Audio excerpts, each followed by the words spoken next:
आस्मिदम सर्वम, कण कण में है भगवान। माँ भगवान कैसे मिलेंगे? बोले बेटा भगवान को पहले सात रूपी भगवान प्राप्त हो जाएंगे। तीन अवस्था में व्यक्ति के अंदर भक्ति जागती है। किसी का भी चरित्र उठा करके देखिए, पहली बात खा करके, दूसरी लात खा करके, तीसरी स्वतः। किसके अंदर भक्ति जागी? ध्रुव जी महाराज की। यदि छोटी मैया गोद से उतार करके फेंकती, हंसने लगा तो माँ ने एक तहबीज दिया था पुत्र को कि जब तुम्हारे ऊपर कोई संकट पड़े तब इस तहबीज को खोल करके देख लेना, इसमें क्या लिखा है, उसी को अपना लेना। क्योंकि माँ मदालसा अपने पुत्र को, चारों पुत्रों को लोरी सुनाया करती थी। क्या दूसरे टाइप में सुनाती हैं, चिंटू पिंटू वाली, लेकिन पहले की माताएं बड़ी सुंदर लोरी सुनाती थी। क्या सुनाती थी? शुद्धोस्मि बुद्धोस्मि निरंजनोसी, संसार माया परिवर्जितोसी।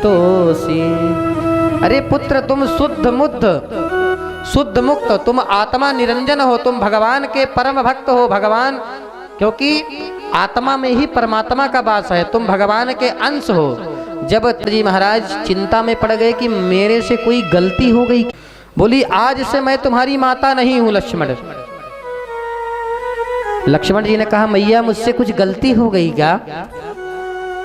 सुमित्रा मैया ने बड़ी सुंदर बात कही कि तात तुम्हारी मातु बय देही, तात तुम्हारी मातु बय देही, तात तुम्हारी मातु बय देही। पिता राम सब भांति स्नेही, पिता राम सब भांति स्नेही, तात तुम्हारी मातु बय देही, मातु बय देही, मातु बय देही। आज से मैं तुम्हारी माँ नहीं हूं, आज से तुम्हारी माँ जानकी और तुम्हारे पिता श्री राम हैं। आज से तुम रामम दशरथम विद्धिम माम विद्धिम जनकात्मजाम, अयोध्याम वटकाम विद्धिम गच्छतात यथा सुखम। बेटा आज से तुम दशरथ के रूप में राम को देखना, मेरे रूप में जानकी को देखना, और अयोध्या के रूप में उस वन को देखना। जाओ पुत्र तुम्हारा कल्याण हो। भगवान राम भी यही चाहते थे कि लक्ष्मण मेरे साथ चले। क्योंकि लक्ष्मण जी भगवान राम के बिस्तर हैं, शेषनाग के अवतार हैं। भगवान नारायण हमेशा शेषनाग पर ही विश्राम करते हैं, और अपने बिस्तर के बिना महाराज कोई किसी को कोमल बिस्तर में सोने की आदत पड़ जाए तो उसको नींद नहीं आती है फिर। क्योंकि लक्ष्मण जी भगवान राम के लिए हर रूप में प्रकट हो जाते हैं सेवा करने के लिए। निवास सैया सद सन पादुकांश को पधान वर्षा तपवारणादि भी, शरीर भेदैस्तव शेष तांगतई, यथोचितम शेष इतीर्यते जनई। जब भगवान सोते हैं तो लक्ष्मण जी सैया के रूप में भगवान की सेवा करते हैं, और जब भगवान को तेज धूप लगने लगती है तो छत्र छाया बन जाते हैं, भगवान के चरणों की पादुका बन जाते हैं। संत कहते हैं लक्ष्मणो लक्ष्मी संपन्नो, लक्ष्मण को भी लक्ष्मी जैसे ही मान सम्मान और उनका एक दिव्य स्थान दिया गया है। लक्ष्मी का काम क्या है? भगवान नारायण के कभी भी फोटो में देखिए, कहीं भी देखिए आप सीरियल में, केवल नारायण के चरण को दबाती हुई नजर आएंगी। यही लक्ष्मण का काम है। भगवान की सेवा उन्होंने बहुत किया। चारों भाइयों का धर्म अलग अलग है, राम लक्ष्मण भरत शत्रुघ्न।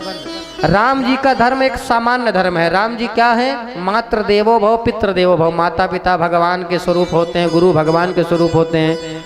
लेकिन लक्ष्मण जी का धर्म थोड़ा राम जी से आगे बढ़ करके है, विशेष धर्म है। लक्ष्मण जी कहते हैं कि गुरु पितु माँ तो मैं न जानऊ काऊ, मैं भगवान राम के सिवा मैं गुरु पिता माता को किसी को नहीं जानता। यहाँ तक कि जब लक्ष्मण जी ने सुना कि मेरे पिता मेरे भैया राम को वनवास दे दिए हैं, तो अपने पिताजी को मारने के लिए तैयार हो गए।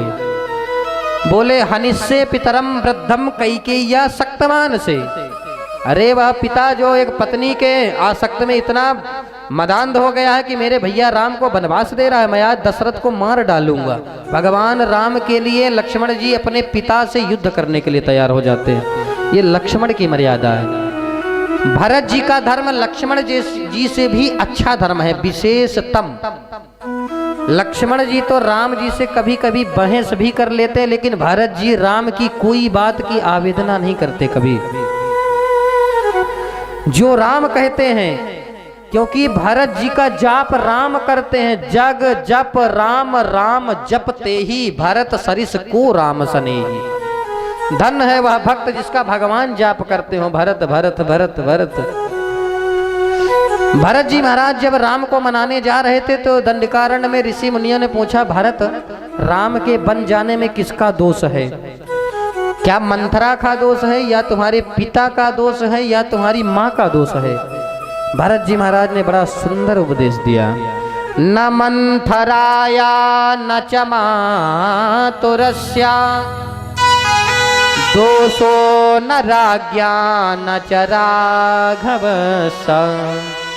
ना मंथरा का दोष है, ना मेरी माँ कैकेयी का दोष है, ना मेरे पिता दशरथ का दोष है। तो क्या तुम्हारे भैया राम का कोई दोष था क्या? बोले नहीं नहीं नहीं नहीं। मत पातमेवात्र निदानमासे वनम प्रविश्य रघुनंदनस्या। अरे ये तो मेरे पाप का प्रभाव है, जो मेरे पाप के फलस्वरूप आज मेरे भैया वन में भटक रहे हैं। मेरा दोष है, मुझे पापी का दोष है। भरत जी अपने आप को पापी कह रहे हैं। ये भरत जी की मर्यादा है। और शत्रुघ्न जी का उनसे भी श्रेष्ठ धर्म है, जो सेवक की भी सेवा करते हैं। भरत जी महाराज राम जी के दास हैं, शत्रुघ्न जी महाराज भारत की सेवा करते हैं। तो सुनीति मैया ने अपने पुत्र ध्रुव को बड़ा सुंदर समझाया, और ध्रुव जी को रात्रि में ही महाराज भगवान को खोजने निकल पड़े। जंगल में भटक रहे हैं। भगवान जब देखे मेरा भक्त मुझे खोजने के लिए भटक रहा है, तो भगवान नारद जी को भेज दिए। देखिए कहते हैं कि गुरु उपदेश मार्गेण सिद्धिर भवति नान्यथा। नारद जी क्यों आए? क्योंकि बिना गुरु के उपदेश के बिना हमें किसी भी प्रकार की कोई सिद्धि मिलने वाली नहीं है। नारद जी ने देखा, अहो तेज क्षत्रियाणाम मान भंगम अमृष्यताम। धन्य है क्षत्रियों का तेज। नारद जी महाराज ध्रुव के पास आए, बेटा कहाँ घूम रहे हो? बोले मैं भगवान को प्राप्त करने के लिए निकला हूँ। अरे इस घनघोर जंगल में शेर भालू तुम्हें अपना आहार बना लेंगे, भाग जाओ जल्दी से घर। भगवान को ढूंढने में तुम जो मन बना करके आए हो, भगवान को खोजने के लिए, उनका दर्शन करने के लिए, लाखों हजारों वर्ष संत महात्मा गिरी कंदराओं में घुस करके तपस्या करते हैं, फिर भी भगवान प्राप्त नहीं होते। बेटा अभी तुम्हारी बहुत छोटी उम्र है। ध्रुव जी ने कहा, महाराज आपका ज्ञान तो दूध के समान है, बड़ा सुंदर आप ज्ञान दे रहे हैं, लेकिन आपका ज्ञान मेरे हृदय में टिक नहीं रहा है। क्यों? क्योंकि सुरुच्या दुर्वचो बाणैर न भिन्ने श्रयते हृदि। मेरी छोटी माता सुरुचि के बात के बाणों ने मेरे हृदय को छलनी कर दिया है। आपका दूध जैसा ज्ञान मेरे हृदय में टिक नहीं रहा है। नारद जी ने कहा कि चेला तो पक्का मालूम पड़ता है भाई। नारद जी भी परीक्षा लेने आए थे कि चेला पक्का है कि इसका मरकट वैराग्य है। आजकल महाराज अचानक घर में कोई लड़ाई झगड़ा हुआ तो दादाजी चल देते गुस्सा करके, मैं जाऊंगा वृंदावन में महाराज भजन करूंगा, घर द्वार गृहस्थी में कुछ नहीं रखा है। लेकिन अचानक स्टेशन पहुंच जाते तो पप्पू की याद आ जाती है। मेरा छोटा सा पोता मेरे साथ खेलता, मेरे साथ खाता। अरे नहीं जाऊंगा घर तो बीमार हो जाएगा। चलो जहाँ चार बर्तन हैं तो खनखनाते रहते हैं, कोई बात नहीं, अपने आप को समझा लेते हैं। तो महाराज आजकल का ऐसा वैराग्य है कि घर में हुई खटपट तो चल बाबा के मठ पर। तो नारद जी महाराज ने देखा कि बड़ा सुदृढ़ वैराग्य है इसका। नारद जी महाराज ने कहा, ये बताओ कि कोई मंत्र जानते हो? कौन से मंत्र का जाप करोगे भगवान को प्राप्त करने के लिए? ध्रुव ने कहा नहीं जानते हैं, आप ही मंत्र बता दो। नारद जी महाराज ने कहा तो गुरु बनाना पड़ेगा तुम्हें। बोले आप ही बन जाओ महाराज। नारद जी ने मंत्र फूंक दिया, ओम नमो भगवते वासुदेवाय। द्वादशाक्षर मंत्र दे दिया। बोला बेटा यह साधारण मंत्र नहीं है, जपश्च परमो गुह्यम श्रूयताम में नृपात्मजः यम सप्तरात्रम प्रपठन पुमान पश्यति खीचरान। बड़े ध्यान से समझिए, जो निरंतर 7 दिन तक इस द्वादशाक्षर मंत्र का आज भी जाप कर ले महाराज, तो बड़े बड़े सिद्धों को देखने की क्षमता आ जाती है, वो भगवान के दर्शन कर सकता है। एक बार कथा चल रही थी, एक बूढ़ी माँ ने कहा महाराज मैं तो 7 दिन कर लूंगी जाप, मुझे तो भगवान के दर्शन हो जाएंगे। बोले मैया ऐसा नहीं, बिना खाए पिए ध्रुव जी महाराज जैसे सोना नहीं है रात्रि में, निरंतर अनवरत 7 दिन तक निरंतर कोई जाप कर ले तो बड़े बड़े सिद्धों को देखने की क्षमता आ जाती है। नारद जी महाराज गुरु बन गए। देखिए बड़े ध्यान से समझना, बड़ा आनंद आएगा आपको। गुरु का मतलब क्या होता है? हमारे जीवन में गुरु की बड़ी महत्ता है। जब तक हम अपने जीवन में गुरु नहीं बनाते तब तक कोई भी धर्म अनुष्ठान यज्ञ करते हैं या कन्यादान भी करते हैं तो हमें उसका संपूर्ण फल प्राप्त नहीं होता। इसलिए जीवन में गुरु अवश्य बनाना चाहिए। गुरु के लक्षण पहले देख लेना चाहिए कि हमारे गुरु जी बनने लायक हैं कि नहीं हैं। क्योंकि कहते हैं ना कि पानी पियो छान कर, गुरु बनाओ जान कर। अब हो सके तो गुरु ऐसा बनाना चाहिए कि जो थोड़ा हमसे दूर रहते हों, रोज रोज उनसे मुलाकात ना हो, नहीं तो उनका सम्मान आप यदि नहीं कर पा रहे हैं तो आपको दोष लगता है। गुरु के लक्षण क्या होते हैं? कहते हैं आचार्यो वेद संपन्नो विष्णु भक्तो विमत्सरः मंत्रज्ञो मंत्र भक्तश्च सदा मंत्राश्रयः शुचिः सत संप्रदाय संयुक्तो ब्रह्म विद्या विशारदः। गुरु कैसा बनाना चाहिए? आचार्यो वेद संपन्नो, जो वेद पुराण शास्त्र का ज्ञाता हो, पढ़ा लिखा हो, जो विमत्सर हो, भगवान का भक्त हो, जिसको मच्छर ना काटता हो। मच्छर अर्थात ईर्षा द्वेष वाला गुरु ना हो कि एक दूसरे से जलता हो, तो आपको क्या वो रास्ता दिखाएगा? जो वो स्वयं किसी से जल रहा है, द्वेषी है, और जो गुरु आपको मंत्र दे तो गुरु भी गुरु मंत्र लिया हो, किसी परंपरा से जुड़ा हो। ये नहीं कि वो गुरु मंत्र ना लिया हो, ना गुरु मंत्र को जपा हो और आपको गुरु मंत्र दे दे, और वही मंत्र दे आपको जो अपने गुरु से लिया हो, जिस मंत्र को जपा हो। ये नहीं कि आप कहे महाराज हमारी भक्ति थोड़ा भोलेनाथ में ज्यादा है, आप हमें भोलेनाथ का मंत्र दे दीजिए। नहीं, जब तक गुरु अपने गुरु के द्वारा प्रदत्त मंत्र को पुरस्चरण नहीं कर लेता तब तक गुरु मंत्र देने का अधिकारी नहीं होता। और किसी संप्रदाय से जुड़ा हो, जैसे हमारी संप्रदाय क्या है? रामानुज संप्रदाय। हमारी संप्रदाय में कौन है मेन गुरु? लक्ष्मी जी। हमारी संप्रदाय में जब गुरु मंत्र दिया जाता है तो शंख और चक्र से दागा जाता है महाराज। तो परंपरागत गुरु हो। और हमारी संप्रदाय में मुख्य रूप से तिलक और तुलसी की माला विशेष होती है। वैष्णव जो राम मंत्र की दीक्षा लेते हैं, नारायण मंत्र की दीक्षा लेते हैं, कृष्ण मंत्र की दीक्षा लेते हैं, उन्हें वैष्णव कहा जाता है। जो भोलेनाथ का मंत्र गुरु मंत्र में लेते हैं उन्हें शैव कहा जाता है। और जो देवी भगवती का मंत्र लेते हैं उन्हें शाक्त कहा जाता है। तो गुरु को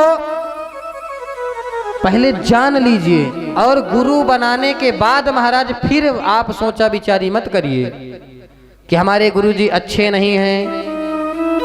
और गुरु को भी पहले जानबूझ लेना चाहिए कि हमारा चेला बनने लायक है कि नहीं है। गुरु में 2 गुण विशेष होना चाहिए।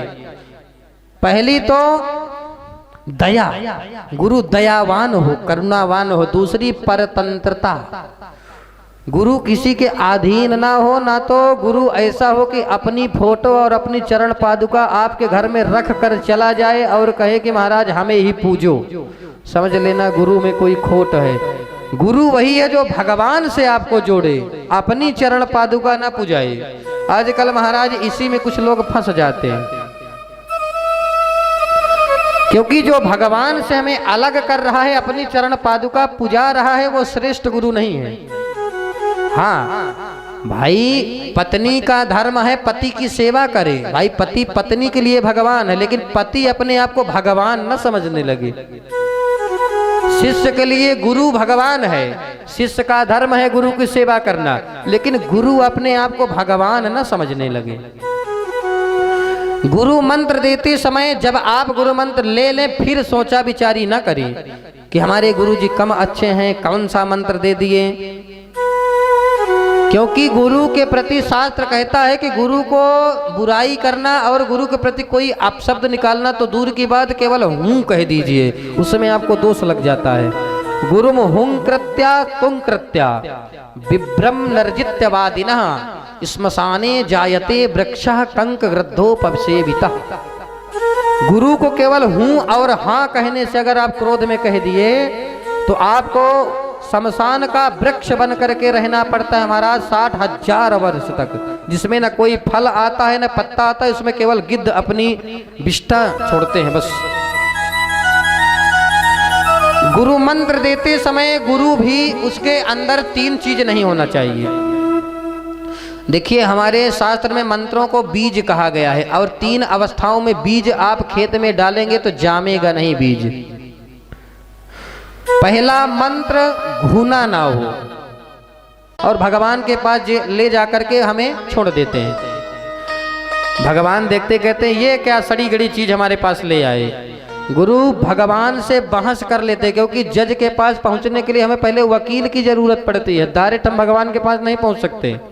तो गुरु अपने शिष्य के लिए भगवान से भी बहस कर जाते हैं कि खबरदार महाराज, आपका ही अंश है, इसे आप सड़ी गली चीज मत कहिए। जिस प्रकार ऐसे समझो जैसे किसी का हाथ टूट गया, डॉक्टर ने उसमें मल्हम पट्टी करके और कहा इस हाथ को तुम ऐसे लटका लो। अब वो कहा महाराज हम क्यों लटकाएं? तो भाई तुम्हारा हाथ टूटा है, तुम ही तो लटकाओगे। इसी प्रकार यह जीव आपका अंश है, आपका अंग है, चाहे एक सड़ा गला हो, चाहे पापी हो, चाहे पुण्यात्मा हो, आप ही तो लटकाएंगे, आप ही तो इसका उद्धार करेंगे। ये है गुरु की महिमा। गुरु अपने शिष्य का सदैव कल्याण करे। शिष्य का भी धर्म है, जब गुरु किसी संकट में हो, जब गुरु किसी आपत्ति में हो तो गुरु की सहयोग कर दे, मदद कर दे कभी, इस शिष्य का भी धर्म है। लेकिन गुरु के मन में यदि चल रहा है कि मेरा शिष्य बड़ा मालदार है, महाराज इससे खूब माल लूटूं, तो हरई शिष्य धन शोक न हरई, सो गुरु घोर नरक महु परई। जो केवल शिष्य के धन पर ही दृष्टि रख रहा है और शिष्य का कल्याण के बारे में कुछ नहीं सोच रहा, तो वह गुरु भी नरकगामी होता है। ध्रुव जी महाराज नारद जी महाराज से मंत्र लेकर के सीधे यमुना तट पर जाकर के महाराज घोर तपस्या किया। त्रिरातांत्रे त्रिरात्रांते कपित्थ बदरासना। पहले महीने में महाराज 3-3 दिन का व्रत लिया, 3 दिन भूखे रहते, 3 दिन में 1 दिन कैथा खा लेते हैं, फल खा लेते हैं। जब दूसरा महीना लगा तो द्वितीयम चानयन मासम षष्ठे भकोर दिने। दूसरे मास में महाराज केवल फल भी छोड़ दिया, 6 दिन में 1 दिन पत्ते चबा लेते। तीसरा मास लगा तो महाराज पानी पी करके जमुना झील का पानी पी लेते, 9 दिन में 1 बार, नवमे हनी। और चौथा मास लगा तो बोले महाराज पानी भी पीना छोड़ दिए, सीधे वायु का भक्षण करते हैं, द्वादशे हनी। 12 दिन में केवल वायु का भक्षण करते हैं। और जैसे ही 5वां महीना लगा, ऐसा प्राणायाम चढ़ा करके अंगूठे के बल खड़े हो करके ऐसा प्राणायाम चढ़ाया, ऐसा भगवान में अपना ध्यान केंद्रित किया कि सारे त्रैलोक की प्राण वायु ही अवरुद्ध हो गई। सारे देवी देवता अपने गले दबाते हुए बोले महाराज हमें बचाओ, हमारी श्वास रुक रही है। नैवं विदामो भगवन् प्राणरोधम् चराचरस्याखिल सत्त्वधाम्नः विधेहि तन्नो ब्रजिनाद्विमोक्षम् प्राप्ता वयं त्वां शरणं शरण्यम्। प्रभु हमें बचाइए, हमारी प्राणवायु अवरुद्ध हो रही है। भगवान ने कहा चिंता मत करो। अवतान पादिर मई संगतात्मा, अरे उस उत्तानपाद के पुत्र मेरे दर्शन के लिए कठोर तपस्या कर रहा है। भगवान तत्काल चल दिए। सहस्र शीर्षापि ततो गरुतमता मधोर्वनम्रेत्यदिदीक्षया गतः। जैसे ही भगवान ध्रुव को दर्शन देने चले तो भगवान के मन में रास्ते में विचार आया कि ऐसा भक्त को मैं दर्शन दूंगा नहीं, ऐसे भक्त के मैं दर्शन करूंगा। और जैसे ही भगवान ध्रुव के पास प्रकट हुए, ध्रुव जी महाराज खड़े हैं। ध्रुव जी महाराज जप रहे हैं भगवान नाम, अपने हृदय में भगवान की झांकी का दर्शन कर रहे हैं। अब भगवान उनके सामने प्रकट हो गए। बोले वैकुंठनाथ भगवान की। भगवान ने सोचा कि यह भक्त बड़ा अटपट है, ये तो नेत्र ही नहीं खोलेगा। भगवान ने ध्रुव जी महाराज के अंतरात्मा से अपनी छवि को तिरोहित कर दिया। ध्रुव जी महाराज जब छवि तिरोहित हो गई उनके हृदय से, तब ध्रुव जी महाराज छटपटा करके नेत्र खोले। देखे तो भगवान के स्वरूप देख करके सशंख चक्रम सकरीत कुंडलम सपीत वस्त्रम सरुषीरुहेक्षणम सहार वक्षस्थल कौस्तुभश्रियम नमामि विष्णुं शिरसा चतुर्भुजम। अलौकिक रूप भगवान को देख करके ध्रुव जी महाराज सोच रहे हैं, क्या दिव्य भगवान का मुखार बिंद है, क्या दिव्य भगवान की नेत्र है, क्या दिव्य भगवान के चरणार बिंद है, क्या दिव्य भगवान का पीतांबर है। वाह! लेकिन गुरु जी ने तो हमें ये बताया ही नहीं कि स्तुति भगवान की कैसी करनी चाहिए। ध्रुव जी की मनस्थिति को भगवान समझ गए और तत्काल कृतांजलिं ब्रह्ममयेन कंबुना पस्पर्श बालम कृपया कपोले। ध्रुव जी के कपोल में अपना शंख स्पर्श करा दिया। महाराज ध्रुव जी सारे वेद वेदांत से निष्णांत हो गए। 5 वर्ष के ध्रुव जी 23 वर्ष के हो गए। सारा वेद वेदांत बिना विद्यालय की गए, बिना स्कूल गए, कंठस्थ हो गया ध्रुव जी महाराज को। ये है भगवान की कृपा। भगवान जब कृपा करना चाहें तो मूक होए बाचाल, पंगु चढ़े गिरिवर गहन। गूंगा व्यक्ति बोलने लगता है, लंगड़ा व्यक्ति पर्वत चढ़ जाता है। भगवान की जब कृपा हो जाए। ध्रुव जी महाराज को वेद वेदांत कंठस्थ हो गया। बड़ी सुंदर स्तुति की। योऽन्तः प्रविश्य मम वाचमिमां प्रसुप्तां संजीवयत्यखिल शक्तिधरा स्वधाम्नाम् अन्यास्त्य हस्तचरणाश्रमणात्वगादीन् प्राणान्नमो भगवते पुरुषाय तुभ्यम्। हे प्रभु, आज आपने मेरे अंग प्रत्यंग को विकसित कर दिया है। आपकी ही प्रदत्त शक्ति से हाथ उठ रहा है, नेत्र देख रही हैं, कान सुन रहे हैं, जिह्वा से हम बोल पा रहे हैं। आपकी ही सब प्रदत्त शक्ति है। ऐसे समझो, जिस समय परशुराम जी का और लक्ष्मण जी का संवाद चल रहा था, बहस हो रही थी दोनों में, तो परशुराम लक्ष्मण जी ने बड़े तीखे तीखे वचन कह दिए। परशुराम जी को इतना क्रोध आया और कहा, रे नृप बालक क्रोध बस, मुझे इतना क्रोध आ रहा है, लेकिन महान आश्चर्य की बात है कि ये धनुष मेरे हाथ से फरसा क्यों नहीं उठ रहा मेरे हाथ से। अभी तक ये जीवित कैसे बच गया मेरे सामने। लक्ष्मण जी मुस्कुराने लगे कि परशुराम जी गए तो ध्रुव जी महाराज को बड़ी ग्लानि होने लगी कि मैंने ये क्या तुच्छ सी वस्तु मांग ली, भवच्छिदम पाद मूलम गत्वा याचे अदंतवत। जिन भगवान का दर्शन करने के बाद कुछ पाने के लिए शेष नहीं रह जाता, ये मैं तुच्छ सी वस्तु क्या मांग लिया। अर्थात ध्रुव जी महाराज समझाना चाहते हैं सबको कि जब भगवान हमारे सामने आ जाएं, अच्छा एक काम और करना चाहिए। आजकल हम लोगों को देखते हैं, भक्तों को भगवान के मंदिर में जाते हैं महाराज, आंख बंद कर लेते हैं। भगवान के मंदिर में जाइए तो आंखें फाड़ फाड़ करके भगवान के दर्शन करिए, खूब देखिए, आंख बंद मत करिए। फिर आंख बंद करिए, घर में भगवान की छवि को याद करते हुए, क्या सुंदर ठाकुर जी की दिव्य छवि थी। अब आजकल महाराज उल्टा करते हैं, जाते ही मंदिर में सो जाते हैं बस। भगवान के दर्शन ऐसे नहीं, खूब निहार करके भगवान को दर्शन करिए। भगवान के मंदिर में जाकर के आंख मत बंद करिए, घर में आइए तब भगवान की, ठाकुर जी बैठे हैं इनको खूब निहारिए, क्योंकि दर्शनम पाप नाशनम। भगवान के दर्शन करने मात्र से पाप हमारे नष्ट हो जाते हैं महाराज। ध्रुव जी महाराज को बड़ी ग्लानि हुई। ध्रुव सगलानि जप्यौ हरि नाऊ, ध्रुव सगलानि जप्यौ हरि नाऊ, ध्रुव सगलानि जप्यौ हरि नाऊ, ध्रुव सगलानि जप्यौ हरि नाऊ, ध्रुव सगलानि जप्यौ हरि नाऊ, ध्रुव सगलानि जप्यौ हरि नाऊ।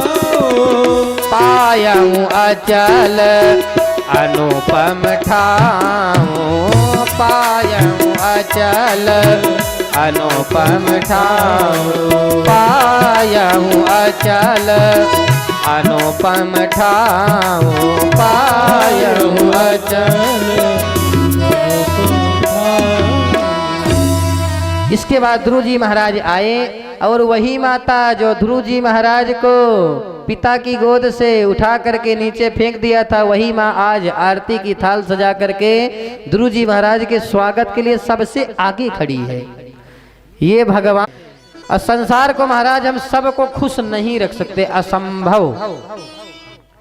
एक खुश होगा तो दूसरे का मुंह महाराज पहले लटक जाएगा। घर के सदस्यों को भी सबको खुश रखना असंभव है। केवल परमात्मा को खुश कर लीजिए, संसार को खुश करने की कोई आवश्यकता नहीं पड़ेगी। लेकिन हम उल्टा करते हैं, हम संसार को खुश करने में लगे हैं, दिखावा खूब करते हैं। जा पर कृपा राम की होई, ता पर कृपा करें सब कोई। आज ध्रुव जी पर भगवान की कृपा हो गई तो वही माँ आज सबसे आगे आरती की थाल सजा करके स्वागत के लिए खड़ी है। सुंदर ध्रुव जी महाराज राज्य किए। ध्रुव जी महाराज के 2 विवाह हुए, ब्रह्मी और इला नाम की कन्या से। इनके कल्प, वत्सर, उत्कल आदि पुत्र हुए ध्रुव जी महाराज के। इसके पश्चात एक दिन ध्रुव जी महाराज के भाई उत्तम यक्षों से लड़ करके वीर गति को प्राप्त हुए। ध्रुव जी महाराज को क्रोध आया और यक्षों की नगरी में आक्रमण कर दिया। सारे यक्षों को परलोक सिधारने लगे। मनु महाराज प्रकट हुए और बोले, बेटा अपराध एक ने किया है, सबको दंड देना उचित नहीं है। फिर ध्रुव जी महाराज 36,000 वर्ष तक राज्य किए और ध्रुव जी महाराज के लिए साक्षात विमान आया। देखिए भगवान की भक्ति का चमत्कार। जब विमान आया तो ध्रुव जी महाराज विमान में जब चढ़ने की तैयारी बनाने लगे तो मृत्यु के देवता प्रकट हो गए। बोले, महाराज ये मृत्यु लोक है, अब बिना हमसे मिले, बिना हमको स्पर्श किए इस मृत्यु लोक से कोई नहीं जाता, मृत्यु से सबको मिलना पड़ता। ध्रुव जी महाराज ने कहा, एक काम करो, तुम थोड़ा झुक जाओ। फिर जैसे ही मृत्यु के देवता झुके, उनके ऊपर पैर चढ़ के ध्रुव जी महाराज रथ में चढ़ गए। मृत्यु के देवता मुस्कुराने लगे, वाह महाराज। अर्थात भगवान की भक्ति यदि हम करते हैं, भगवान की कृपा हमारे ऊपर हो जाए तो महाराज मृत्यु पर भी अपने पैर रख करके हम चढ़ जाएंगे। मृत्यु की क्या औकात कि हमें स्पर्श करे। ये है भगवान की भक्ति का चमत्कार। भगवान कहते हैं कि मद भयात वाति वातो यम सूर्यस्तपति मद भयात वर्ष तीन्द्रो दहत्यग्नि मृत्युश्चरति मद भयात। अरे मृत्यु तो मेरे भय से विचरण करती है। मृत्यु की क्या कि किसी को मेरे आदेश के बिना स्पर्श भी करे। ध्रुव जी महाराज जब जाने लगे विमान से तो उनके मन में थोड़ा सा खिन्नता आने लगी कि मेरी माँ तो रह गई घर में, मेरी माँ ना जाने कैसी होंगी। पार्षदों ने जब देखा कि ध्रुव जी महाराज का मन लटका है, पार्षदों ने कहा देखो ध्रुव जी महाराज आगे आगे कौन जा रहा है। दर्शयामास तुर्देवी पुरायानीन गच्छतिम। अरे जिस माँ ने तुम जैसे पुत्र को जन्म दिया है वो भला नरक कैसे जाए, क्योंकि वो धन है माँ जिसका पुत्र भगवान का भक्त हो। सोई जनजी सोई सुत बड़भागी, जो पितु मातु चरण अनुरागी। पिता का भक्त हो और भगवान का भक्त हो वह माँ धन है। इसके बाद ध्रुव के वंश में राजा अंग हुए। थोड़ा अब समास विधि से ले चलेंगे कथा को, क्योंकि महाराज केवल 2.5 घंटे मिलते हैं हमें। 2.5 घंटे में विस्तार तो हम बहुत कुछ करना चाहते हैं, हमारे मन में बहुत आते हैं उदाहरण, लेकिन हम आपको क्या क्या सुना दें। लेकिन आप लोग इतने प्रेम से सुनते हैं तो आप लोगों को देख करके हमें बड़ी प्रसन्नता होती है कि बड़ा शांत होकर के बड़े प्रेम से सुनते हैं। जरूर श्रोता कम है, लेकिन श्रोता हो तो नारायणी के श्रोता जैसे हो महाराज, कम हो लेकिन इतने ध्यान से सुनते हैं। एक बार आप अपने लिए ताली बजा लीजिए आज। बड़ा सुंदर, बड़े ध्यान से सुन रहे हैं आप, इस बात से हम बड़े प्रभावित हैं। तो महाराज अंग हुए। महाराज अंग बड़े धर्मात्मा राजा। ठीक महाराज अपने पुत्र के दुष्टता के कारण इन्होंने राज्य त्याग दिया। आज साक्षात लक्ष्मी नारायण के रूप में पृथु भगवान प्रकट हुए। एस विष्णोर भगवतः कला भुवन पालिनीन। बोले पृथु भगवान की। पृथु महाराज जब उत्पन्न हुए तो प्रजा ने बड़ा सुंदर पृथु महाराज का स्वागत किया। पृथु महाराज ने कहा अभी हमारा स्वागत मत करो, क्योंकि जिस राज्य में प्रजा दुखी होती है, जिस राज्य में प्रजा को कष्ट होता है, वो राजा नरक का अधिकारी होता है। जासु राज प्रिय प्रजा दुखारी, सो नृप अवश्य नरक अधिकारी। इसलिए चाहे गांव का प्रधान हो, चाहे विधायक हो महाराज, अगर उनके क्षेत्र में प्रजा दुखी है, अगर प्रजा का ढंग से वो पालन पोषण और प्रजा के अनुकूल नहीं चल पा रहे हैं तो पाप के भागीदार वो भी बनते हैं, दोष लगता है उनको। इसलिए इसके बाद महाराज पृथु ने पृथ्वी को आदेश दिया, क्योंकि पृथ्वी जब पाप होता है, रत्न गर्भा है पृथ्वी, अपने रत्नों को छुपा लेती है। अकाल पड़ गया महाराज। पृथु महाराज ने आदेश दिया, जब नहीं आई पृथ्वी तो बोला वसुदेव त्वं वधिष्यामि मच्छासन परामुखे। हे पृथ्वी मैं तुम्हारा वध कर दूंगा अगर तुम अपने रत्न को उत्पन्न नहीं करोगी। पृथ्वी ने कहा महाराज मैं ऐसे नहीं कर सकती। बोले मैं दूसरी पृथ्वी को निर्माण कर लूंगा तुम्हारा वध करके। जब पृथ्वी ने सुना कि दूसरी पृथ्वी का निर्माण कर लेंगे तो पृथ्वी माता प्रकट हो गई। बोली महाराज ऐसा गजब मत करिए, ऐसे समझो कि एक पति अपनी पत्नी को समझाए और पत्नी ना माने। अगर पति धमकी देने लगे कि तुम अगर नहीं मानोगे तो मैं दूसरा विवाह कर लूंगा, तो पत्नी थोड़ा सा डर जाएगी। इसीलिए पृथ्वी माता प्रकट हो गई। प्रकट होकर के बोली कि महाराज विप्रधेनु सुर संत हित लीन मनुज अवतार। आप तो केवल पृथ्वी की रक्षा के लिए, ब्राह्मणों की रक्षा के लिए, गौ माता की रक्षा के लिए, अपने भक्तों की रक्षा के लिए अवतार लेते हैं। पृथ्वी माता ने अपने रत्नों को उत्पन्न किया और पृथु महाराज ने बड़े बड़े यज्ञ किए। जब बड़े बड़े यज्ञ किए तो यज्ञ का घोड़ा एक दिन इंद्र देवता ने चुरा लिया। महाराज पृथु महाराज को बड़ा क्रोध आया, इंद्र से युद्ध करने के लिए उन्होंने निश्चय बनाया। ब्राह्मणों ने कहा महाराज आप चिंता मत करिए, हम राजा को ही यहीं बुला लेते हैं, राजा को ही हम स्वाहा कर देंगे हवन कुंड में। क्यों? क्योंकि दैवाधीनम जगत सर्वम मंत्राधीनाश्च देवता, ते मंत्रा ब्राह्मणाधीनम तस्मात् ब्राह्मण देवता। देवताओं के अधीन क्या है? पूरा जगत किसके अधीन है? किसके अधीन है? देवताओं के। और वो देवता किसके अधीन है? मंत्रों के अधीन है। तो भैया वो मंत्र किसके अधीन है? कहते हैं ते मंत्रा ब्राह्मणाधीनम, ब्राह्मणों के अधीन मंत्र हैं। तस्मात् ब्राह्मण देवता, ब्राह्मणों ने ऐसा मंत्र पढ़ा कि इंद्र देवता खींचे चले आए और हवन कुंड में स्वाहा करने वाले थे कि महाराज ब्रह्मा जी प्रकट हो गए। बोले अरे ब्राह्मणों ऐसा गजब मत करो, देवताओं के राजा को ही स्वाहा कर दोगे तो राज्य कैसे चलेगा, व्यवस्था बिगड़ जाएगी। इसके बाद इंद्र ने क्षमा मांगी, साक्षात नारायण प्रकट हुए और पृथु महाराज ने भगवान से क्या मांगा, 10,000 कान मांगा। 2 कानों से आपकी कथा सुन करके हमारे आत्मा को संतुष्टि नहीं मिलती। आजकल तो महाराज हमारी ये विडंबना है कि कथा सुनने के लिए तो 1 कान से भी हमारा काम चल जाएगा, अगर दूसरे की निंदा सुननी हो तो पर अग सुना ही सहस 10 काना। ऐसा लगता है 2-4 कान और होते तो मजा आ जाती सुनने में। किसी की बुराई करने लगे तो बड़े ध्यान से आदमी सुनता है, अगर बड़ाई करने लगो कि महाराज बहुत अच्छे हैं महाराज, वो बहुत अच्छी हैं माता जी, बहुत भक्ति हैं, अरे तुमने संसार अभी देखा कहाँ है, अरे इनसे बड़े बड़े पड़े हैं। उबासी आने लगती है दूसरे की बड़ाई सुनकर।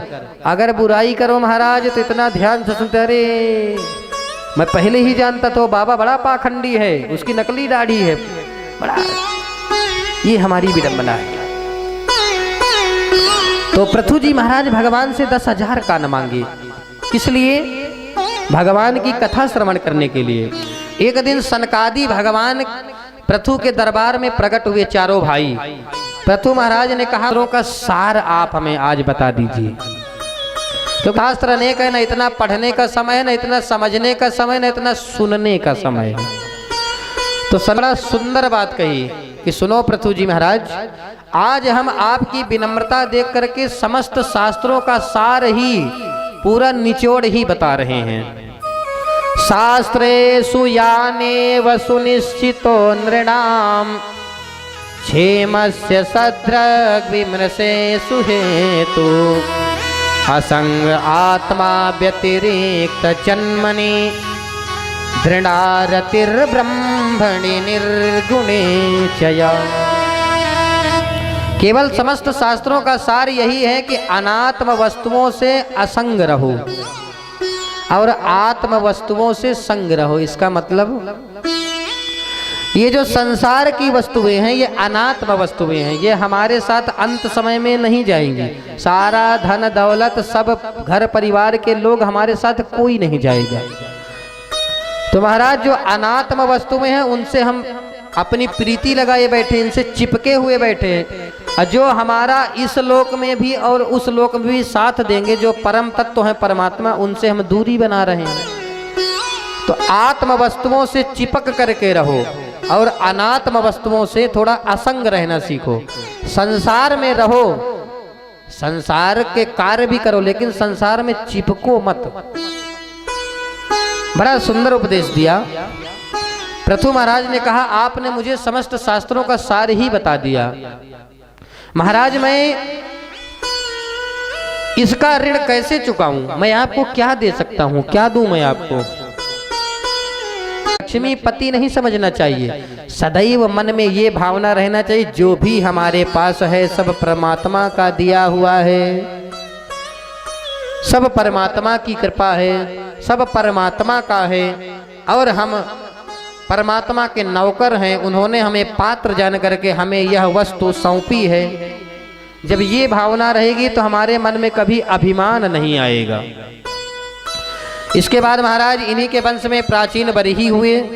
प्राचीन बरही यज्ञ में पशु बलि बहुत करते थे। एक दिन नारद जी महाराज आए, उन्होंने समझाया कि प्राचीन बरही ऊपर देखो। प्राचीन बरही ने ऊपर देखा तो सारे जिनको पशुओं की बलि दिए थे वो सब मुंह फाड़ फाड़ करके डरा रहे हैं प्राचीन बरही को। प्राचीन बरही डर गए, बोले महाराज ये तो मेरी तरफ बहुत घूर रहे हैं क्रोध में। बोले ये तुम्हें इंतजार करें कि तुम जब यहाँ से मृत्यु लोक से मर करके जाओ तो तुम्हें ये खाएंगे ये भी, और अगले जन्म में तुम्हें ऐसा दंड ये भी देंगे। प्राचीन बरही को बड़ा सुंदर उपदेश दिया कि देखिए हमारे शास्त्र में अहिंसा परमो धर्म, बलि का विधान नहीं है, बलि का कोई विधान नहीं है हमारे शास्त्र में। भाई पहले बहुत ज्यादा बलि होती थी तो हमारे संतों ने एक समाधान निकाला कि जब यज्ञ हो तब एक बलि दे देना। तो यदि मानव कल्याण के लिए एक यज्ञ में बलि हो गई तो चलो ठीक है, मानव कल्याण हो रहा है। लेकिन अब डेली तुम हर महीने यज्ञ करने लगो, हर महीने बलि देने लगो। बड़ा सुंदर उपदेश दिया नारद जी महाराज ने और प्राचीन बरही का उद्धार हुआ। इसके बाद इन्हीं प्राचीन बरही के वंश में इनके 10 पुत्र हुए प्रचेतागण। क्या है कि थोड़ा सा कहानियां आपको थोड़ा सा समझना पड़ेगा, गहराई से समझेंगे तब समझ में आएंगे, है ना। प्रचेतागण 10 पुत्र हुए प्राचीन बरही के। प्रचेतागणों ने एक दिन नारद जी महाराज से मुलाकात हुई और उन्होंने पूछा नारद जी महाराज से कि प्रभु, भगवान को शीघ्र प्रसन्न करने का हमें उपाय क्या है, बता दीजिए। बड़े ध्यान से समझना, क्या ऐसा कार्य करें, कौन सा ऐसा कर्म करें कि भगवान हमसे जल्दी प्रसन्न हो जाएं, जल्दी हमें भगवत प्राप्ति हो जाए। बड़ी सुंदर उपदेश दिया उन्होंने। नारद जी महाराज ने कहा कि 3 काम करो तो भगवान की प्राप्ति जल्दी हो जाएगी और भगवान की कृपा होगी। दयया सर्वभूतेषु संतुष्ट्या येन केन वा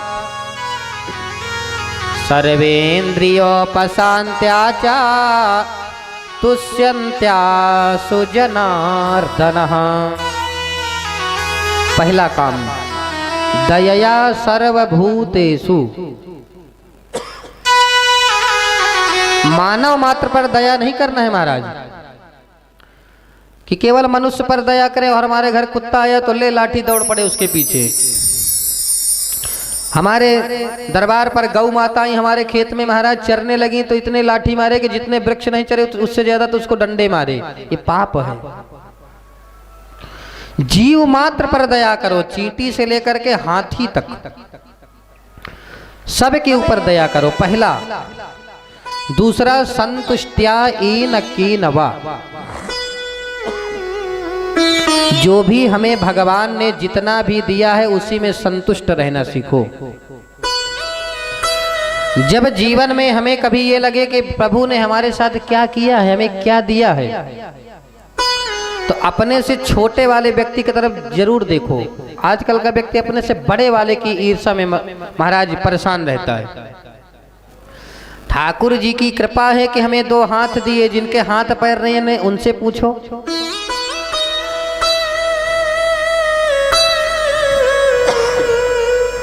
हम तो महाराज खा पी रहे हैं। जो भिखारी रोड पर लेटे पड़े हैं महाराज, ना तो उनके पास कंबल है ना खाने की व्यवस्था है, उनसे पूछो। उनसे तो हम अच्छे हैं ना। जीवन में 3 वस्तुओं पर हमेशा संतोष करना चाहिए। संतोषस्त्रिषु कर्तव्या स्वदारे भोजने धने।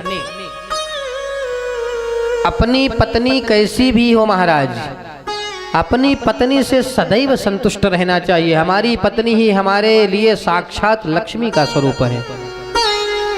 और जहाँ नारी का अनादर होता है वहाँ कभी भगवान प्रसन्न नहीं होते उस घर से। ध्यान दे दीजिए।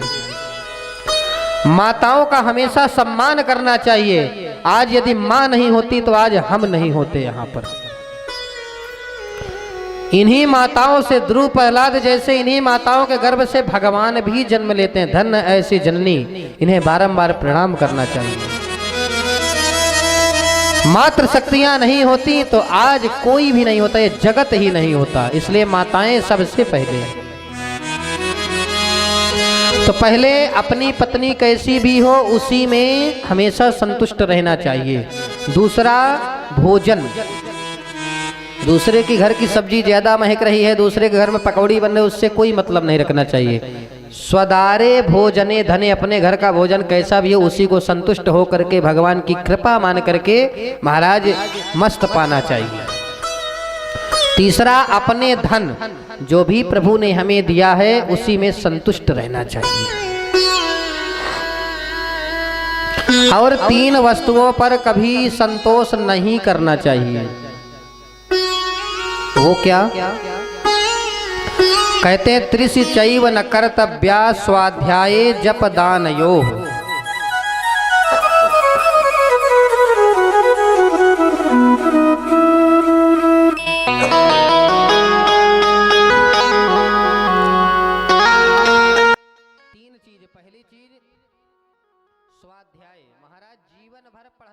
चाहिए, कोई नई नई जिज्ञासा उत्पन्न करके जानकारी लेते रहना चाहिए, क्योंकि विद्या अध्ययन करने की, जानकारी लेने की, पढ़ने लिखने की कोई उम्र नहीं होती।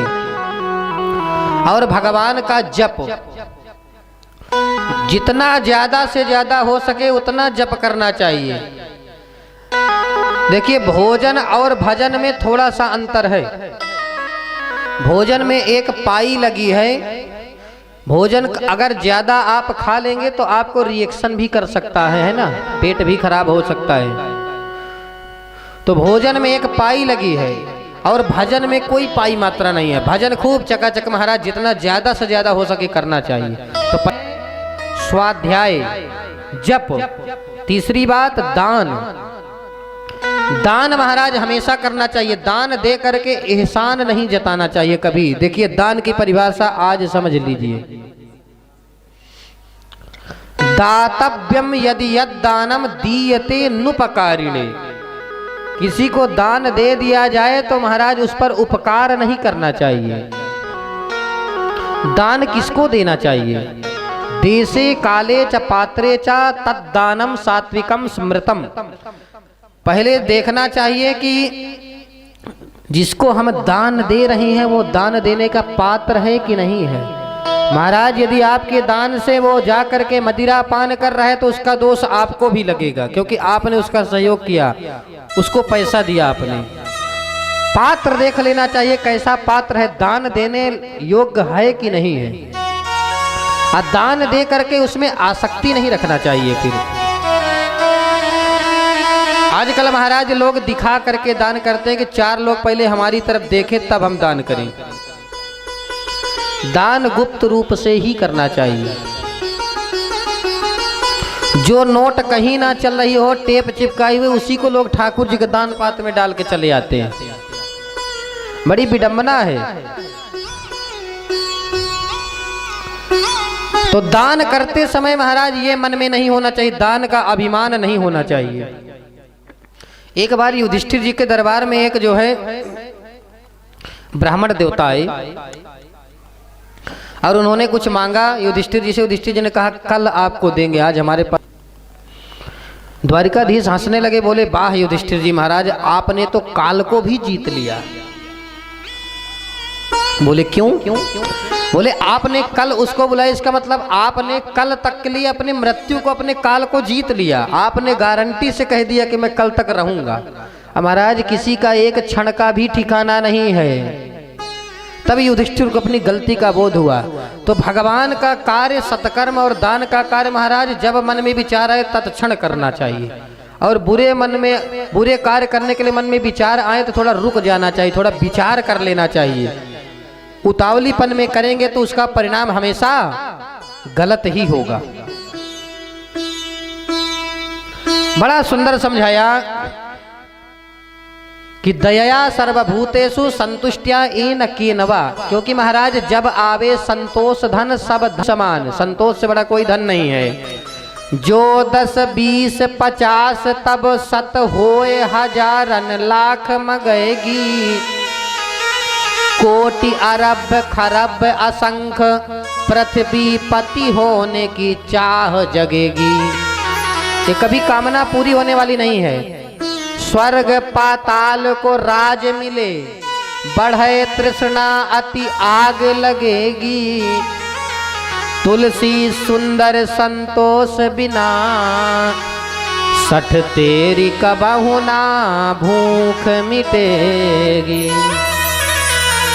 तो जीवन में 3 चीज उतार लो, भगवत प्राप्ति शीघ्र हो जाएगी, शीघ्र भगवान की कृपा हो जाएगी। पहली, सब पर दया करो। दूसरा, संतोष करो। सर्वेंद्रियोपशांत्याचा, अपनी इंद्रियों को अपनी बस में रखो, बस भगवान की प्राप्ति हो जाएगी।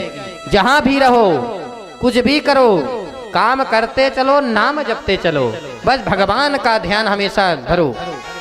जिस देश में, जिस वेश में, परवेश में रहो। जिस देश में, जिस वेश में, परवेश में रहो। राधा रमण राधा रमण राधा रमण कहो।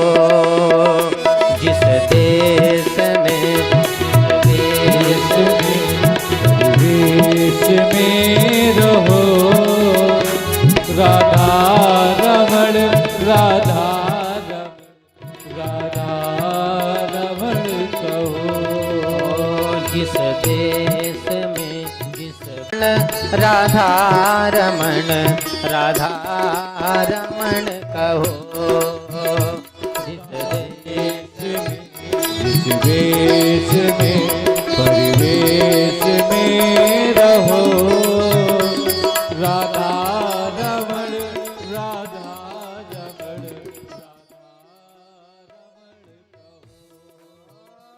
जिस संग में जिस रंग में जिस ढंग में रहो। जिस संग में जिस रंग में जिस ढंग में रहो। राधा रमण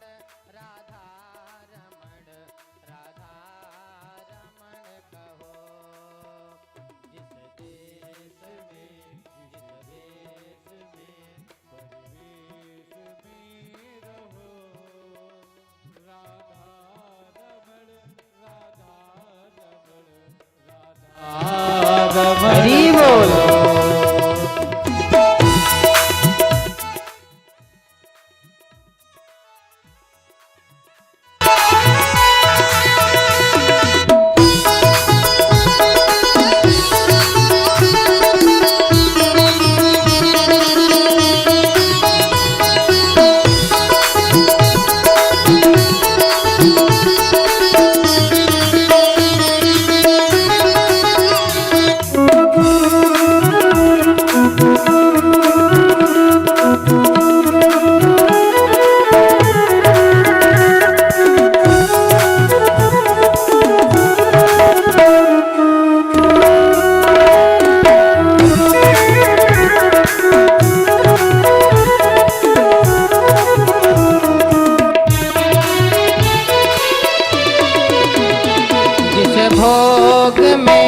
जिस योग में जिस रोग में रहो।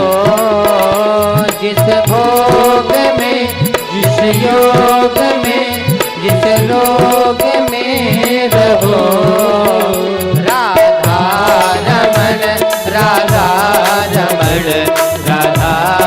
रमण कहो। जिस देश में जिस देश में परिवेश में रहो, राधा रमण कहो। हरि बोल।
जहाँ के मालिक मेरा ही आसरा है। सारे जहाँ के मालिक तेरा ही आसरा है। सारे जहाँ के मालिक तेरा ही आसरा है। सारे जहाँ के मालिक तेरा ही आसरा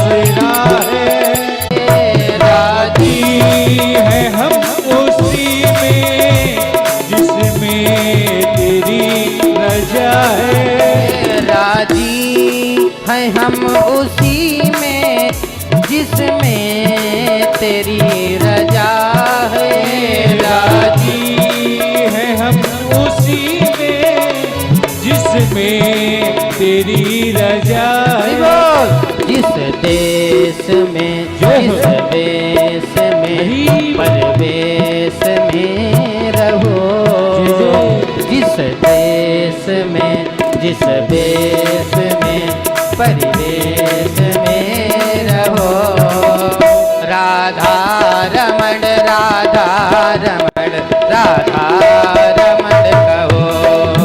जिस देश में जिस देश में परिवेश में रहो, राधा रमण राधा रमण राधा रमण कहो। जिस देश में जिस देश में परवेश में रहो, राधा रमण राधा रमण कहो।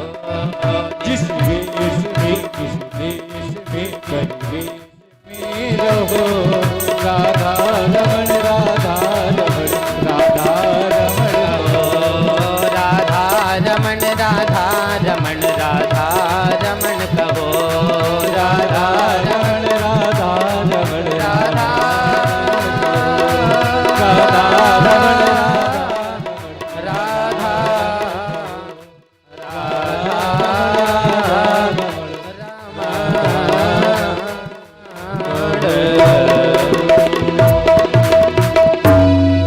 भक्तवत्सल भगवान की। बड़ा सुंदर उपदेश दिया महाराज। इसके बाद पंचम स्कंद में मनु महाराज के दूसरे पुत्र का वर्णन आता है। दूसरे पुत्र कौन है? प्रियव्रत। प्रियव्रत के मन में एक दिन विचार आया कि मनुष्य अपने दिन रात्रि के सारे समय सोने में गुजार देते हैं। रात्रि का समय सोने में और दिन का समय जो है काम करने में गुजार देते हैं। उन्होंने तेजोमय रथ का निर्माण किया। महाराज 7 दिन तक पृथ्वी में भ्रमण करते रहे, रात्रि ही नहीं होने दिया। ब्रह्मा जी प्रकट हुए, बोले भैया ऐसा गजब मत करो, क्योंकि रात और दिन व्यर्थ नहीं है। भाई योगी लोग रात्रि में महाराज भगवान का नाम हरि का चिंतन करते हैं और चोर लोग रात्रि में ताले भी चटकाते हैं। तो कोई चीज हमारे जीवन में व्यर्थ नहीं है। सबका अपना अपना तरीका है, समझने की अपने अपने भाव हैं। इसलिए सृष्टि में जो भी चीज है वो व्यर्थ नहीं है, सबका एक अपना उचित उपयोग है। इन्हें प्रियव्रत के पुत्र हुए आग्नेन्द्र। आग्नेन्द्र के बेटा हुए नाभि। इन्होंने मेरू देवी से अपना विवाह किया और मेरू देवी के गर्भ से साक्षात भगवान ऋषभ देव प्रकट हो गए। बोल ऋषभ देव भगवान की, जो जैन धर्म के प्रवर्तक कहलाए। इन्हीं ऋषभ देव के 100 पुत्र हुए। कितने? 100 पुत्र। सबसे बड़े पुत्र का नाम था भारत। हमारे भारतवर्ष में 3 भरत हुए हैं, ज्ञान योगी भरत, कर्म योगी भरत और भक्ति योगी भरत। ज्ञान योगी भरत कौन है? जड़ भरत। भक्ति योगी भरत कौन है? राम के अनुज भरत। कर्म योगी भरत है दुष्यंत पुत्र भरत, जो बचपन में सिंह के दांत गिन लेते थे। तो 3 भारतों से प्रभावित भारत भूमि है, इसलिए इस देश का नाम भारत पड़ा। आसीत देने वर्षमिदम भारत मित व्यपदिशंति। ऋषभ देव भगवान अपने पुत्रों को राज्य देकर के चले गए भरत जी महाराज को, और परम हंस बनकर के विचरण करने लगे। ऋषभ देव महाराज के पास सारी सिद्धियां थी महाराज, लेकिन फिर भी ये एकदम मैले कुचैले वस्त्र धारण किए हुए महाराज दिगंबर अवस्था में ही घूमते रहते थे। क्यों? क्योंकि प्रसिद्धि से बचने के लिए। आजकल महाराज किसी को थोड़ा सिद्धि आ जाए तो विख्यात होने लगते हैं, यूट्यूब में पहले छा जाते हैं। ऋषभ देव भगवान जानते हैं कि जब व्यक्ति संसार में ज्यादा मन लगाने लगता है तो उसका समय ही नहीं मिल पाता। मान बढ़ाई जब से आई तब से किस्मत फूटी, स्वामी स्वामी बाजन लागे लगन राम से छूटी। इसलिए ऋषभदेव भगवान प्रसिद्धि के चक्कर में ना पड़ के सीधे महाराज घूम रहे हैं फक्कड़ बने। इन्हीं के पुत्र भरत हुए। भरत जी महाराज अपने पुत्रों को राज्य देकर के चले गए। एक दिन नेपाल में गंडकी नदी में भरत जी महाराज संध्या वंदन कर रहे थे। संध्या वंदन करते समय एक सिंघनी, गर्भिणी सिंघनी जो है हिरणी सरोवर में पानी पी रही थी। सिंह ने दहाड़ लगाई। सिंह के डर के मारे जैसे ही छलांग लगाई तो महाराज उसका गर्भ गिर गया और उस हिरणी का प्राणांत हो गया। उस हिरण के बच्चे को भरत जी महाराज को दया आ गई कि इसकी माँ तो मर गई है, और भरत जी महाराज उस मृग के शावक को लेकर के अपने आश्रम में उसका पालन पोषण करने लगे। इतना उसमें चिपक गए महाराज कि एक दिन भरत जी महाराज कहीं घूमने चले गए और उस मृग के शावक ने देखा कि जंगल में मेरे जैसे ही विचरण कर रहे हैं सब मेरे प्रजाति के, उन्हीं के झुंड में जाकर के वो भी चला गया। भरत जी महाराज जब लौट करके आए देखा, उन्होंने खूब ढूंढा महाराज, इतने पागल हो गए कि सूर्य और चंद्रमा तक से उन्होंने पूछा कि कहाँ गया वो मृग का शावक, और उसी मृग के शावक का वियोग में प्राणांत हो गया। और कहते नहीं हैं कि अंति यामति सागति, अंतिम समय इसीलिए कहते हैं कि जब व्यक्ति का अंतिम समय आ जाए तो उसे माया से दूर रखना चाहिए, भगवान का नाम लेना चाहिए उसके आगे। ये नहीं कि संसारिक प्रपंचों में उसको और ज्यादा भिड़ाओ, क्योंकि जैसे अंत में उसका चिंतन रहेगा वही अगले जन्म में उसको उसी रूप में आना पड़ेगा। एक महाराज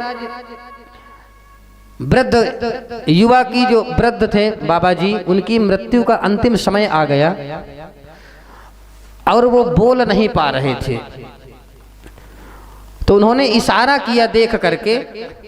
तो पुत्र थोड़ा लोभी थे, उन्होंने कहा पिताजी शायद इशारा कर रहे हैं बार बार, शायद कुछ माल खजाना रखे हो गाड़ करके इसीलिए इशारा कर रहे हैं बार बार।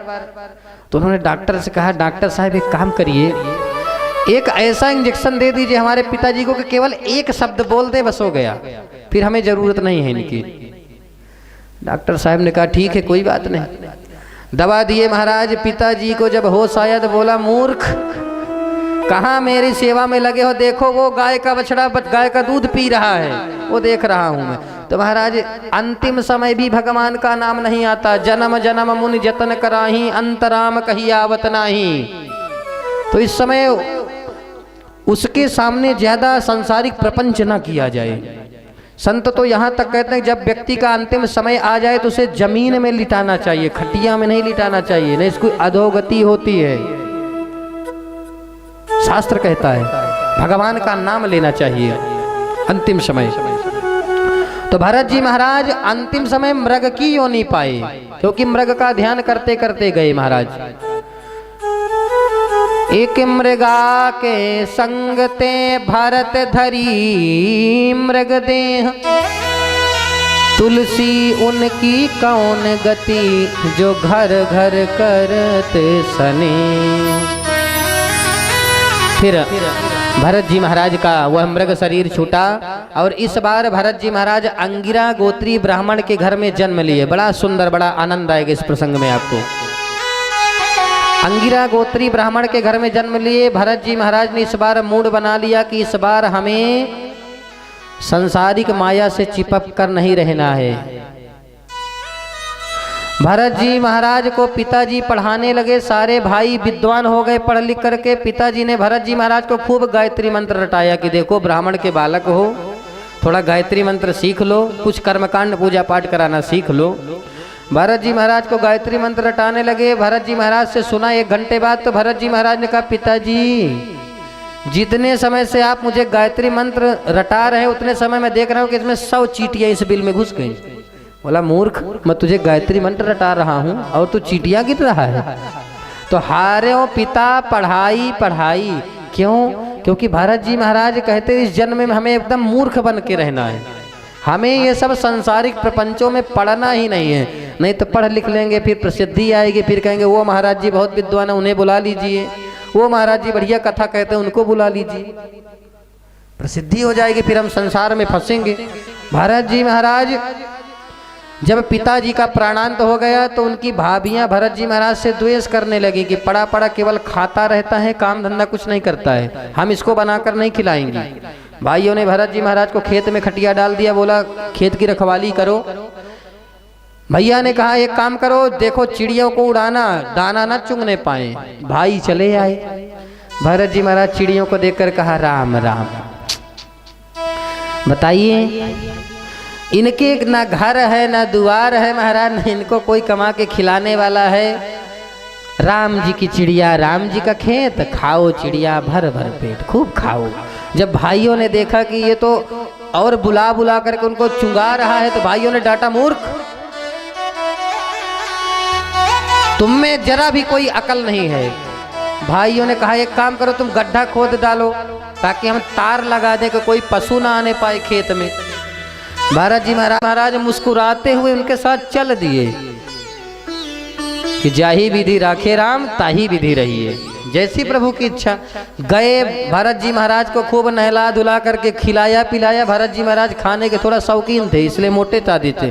खूब महाराज चकाचक रबड़ी मालपुआ छाने, और जैसे ही भरत जी महाराज को झुकाया कि नर बलि शीश उतारने के लिए, तो काली माता ने कहा एक ब्रह्म ज्ञानी की मेरे चरणों में बलि हो जाएगी। काली माता प्रकट हो गई, सहसोत चचोट शैव देवी भद्र काली, बोल काली महारानी की जय। महाराज उन डाकुओं के तलवार लेकर के सिर उड़ा दिया काली माता ने। भरत जी महाराज प्रसन्न हो गए कि अभी हमारा प्रारब्ध बाकी है, अभी हमें नहीं मरना है। फिर मस्ती में अपने चल दिए। सिंधु सौवीर देश का राजा रहुगढ़ पालकी में जा रहा था। अचानक पालकी का एक कहार महाराज बीमार हो, जब बीमार हो गए तो भरत जी महाराज रास्ते में मिल गए। भरत जी महाराज से कहा थोड़ा पालकी हमारी पकड़ा लीजिए। भरत जी महाराज ने कहा ठीक। अब भरत जी महाराज तो चींटियों को गली में देखें, चींटा को देखें तो महाराज उछल जाएं कि हमारे पैर के नीचे ना आए। तो जैसे ही उछले तब राहुगढ़ के चोट लगी सिर में पालकी की। राहुगढ़ थोड़ा क्रोधित हुआ और कहारों को डांटा, मूर्खों, ऐसे पालकी चलाई जाती है। कहारों ने कहा महाराज ये जो अभी अभी नया नया कहार आया ये ज्यादा उद्दंड कर रहा है, उद्दंडता, हम नहीं कुछ कर रहे। अयम अधुनैव नियुक्तोऽसि न द्रुतम ब्रजति। राहुगढ़ भरत जी महाराज को देख करके परिहास करने लगा उनका, अरे राम राम, ये महाशय जी हैं, राम राम, ये इतने दुबले पतले हैं, इनसे तो डोली उठी नहीं जाती, कुछ भोजन भी नहीं किए होंगे। भरत जी महाराज थे मोटे मोटे ताजे लंबे चौड़े थे, लेकिन उनका परिहास करने लगा। भरत जी महाराज कुछ नहीं बोले, क्योंकि संत का हमारे जीवन पर महाराज बहुत बड़ा प्रभाव है, बहुत बड़ा महत्व है। एक उदाहरण से समझिए, विवेकानंद जी को आप जानते हैं सब, उनके गुरु जी का नाम जानते हैं, क्या था? रामकृष्ण परमहंस। उनको महाराज साक्षात काली माता के दर्शन होते थे। काली माता प्रकट होकर के स्वयं कहती थी लाओ भोजन, मैं भोजन करूंगी। एक सज्जन थे, एक दिन गए उनके पास, गुरु जी के पास, बोले गुरु जी हमने सुना है कि आपको काली माता दर्शन देती हैं। बोले हाँ, तो एक काम करना गुरु जी, आप हमारे घर थोड़ा काली माता को भेज देना। गुरु जी बोले कि एक काम करो, तुम अपना पता पहले बताओ। तो महाराज जो अपने गांव का नाम बताने लगा, बोला ये तो तुम्हारे गांव का नाम, तुम अपना पता बताओ। अपने ऑफिस का पता देने लगा कि मैं यहाँ बैठता हूँ ऑफिस में। बोले तो तुम्हारे ऑफिस का पता, तुम अपना पता बताओ। तो अपना महाराज वो आइडेंटिटी कार्ड दिखाने लगा। बोला ये तो तुम्हारे शरीर का पता है, अपना पता तुम बताओ। अब तो महाराज वो चकित हो गया, महाराज क्या कहना चाहते हैं? बोले जिस दिन अपना पता तुम बता दोगे, अपने को जान जाओ कि मैं कौन हूँ, उस दिन तुम्हारे घर में काली माता को स्वतः आ जाएंगे, हमारे भेजने की कोई आवश्यकता नहीं पड़ेगी। संत कहते हैं कि जग की सेवा खोज अपनी, प्रीति प्रभु से कीजिए। सेवा करना है तो जग की करो, खोज करना है तो अपने आप को जानो मैं कौन हूँ। अगर प्रेम करना है तो संसार से नहीं भगवान से प्रेम करो। जिंदगी का राज है यह जान कर जी लीजिए। एक राजा के मन में 3 प्रश्नों ने जन्म लिया। महाराज बड़े ध्यान से सुनना इस दृष्टांत को। ईश्वर एक है या अनेक? ईश्वर रहता कहाँ है और मिलता कैसे है? और महाराज करता क्या है? राजा ने सबसे यह प्रश्न पूछा, लेकिन राजा के प्रश्न का उत्तर कोई दे नहीं पाया। अचानक राजा एक दिन अपने घोड़े पर सवार होकर जा रहा था। एक महात्मा निकल रहे थे, अलमस्त महात्मा, महाराज डंडा घुमाते हुए। दूर से ही कहा, महाराज दंडवत। महात्मा ने डांट दिया, मूर्ख, राजा होकर के इतना भी समझते नहीं हो कि महात्मा को ऐसे प्रणाम किया जाता है रथ में घोड़े में बैठे बैठे? राजा समझ गए कि निश्चित रूप से ये कोई सिद्ध महात्मा है। बोला, महाराज मैं आपसे एक प्रश्न पूछना चाहता हूं, ईश्वर एक है या अनेक? रहता कहाँ है, मिलता कैसे है और करता क्या है? महात्मा थोड़ा दयालु प्रकृति के थे, बोले, सबके सामने सुनना चाहते हो कि केवल अपने सामने? राजा ने कहा, महाराज यह प्रश्न का उत्तर मैं सबके सामने सुनना चाहता हूँ। राजा ने कहा, महाराज मुझे 1 महीने का अवसर दे दीजिए, मैं सबको इकट्ठा कर लूं, फिर इसके बाद आप जो है बताइए। महात्मा गए राजा के दरबार में। राजा ने महात्मा के लिए बाहर ही कुटिया बनवा दिया और महात्मा उसी में मस्त भजन करते, महाराज चकमाल पुआ छानते।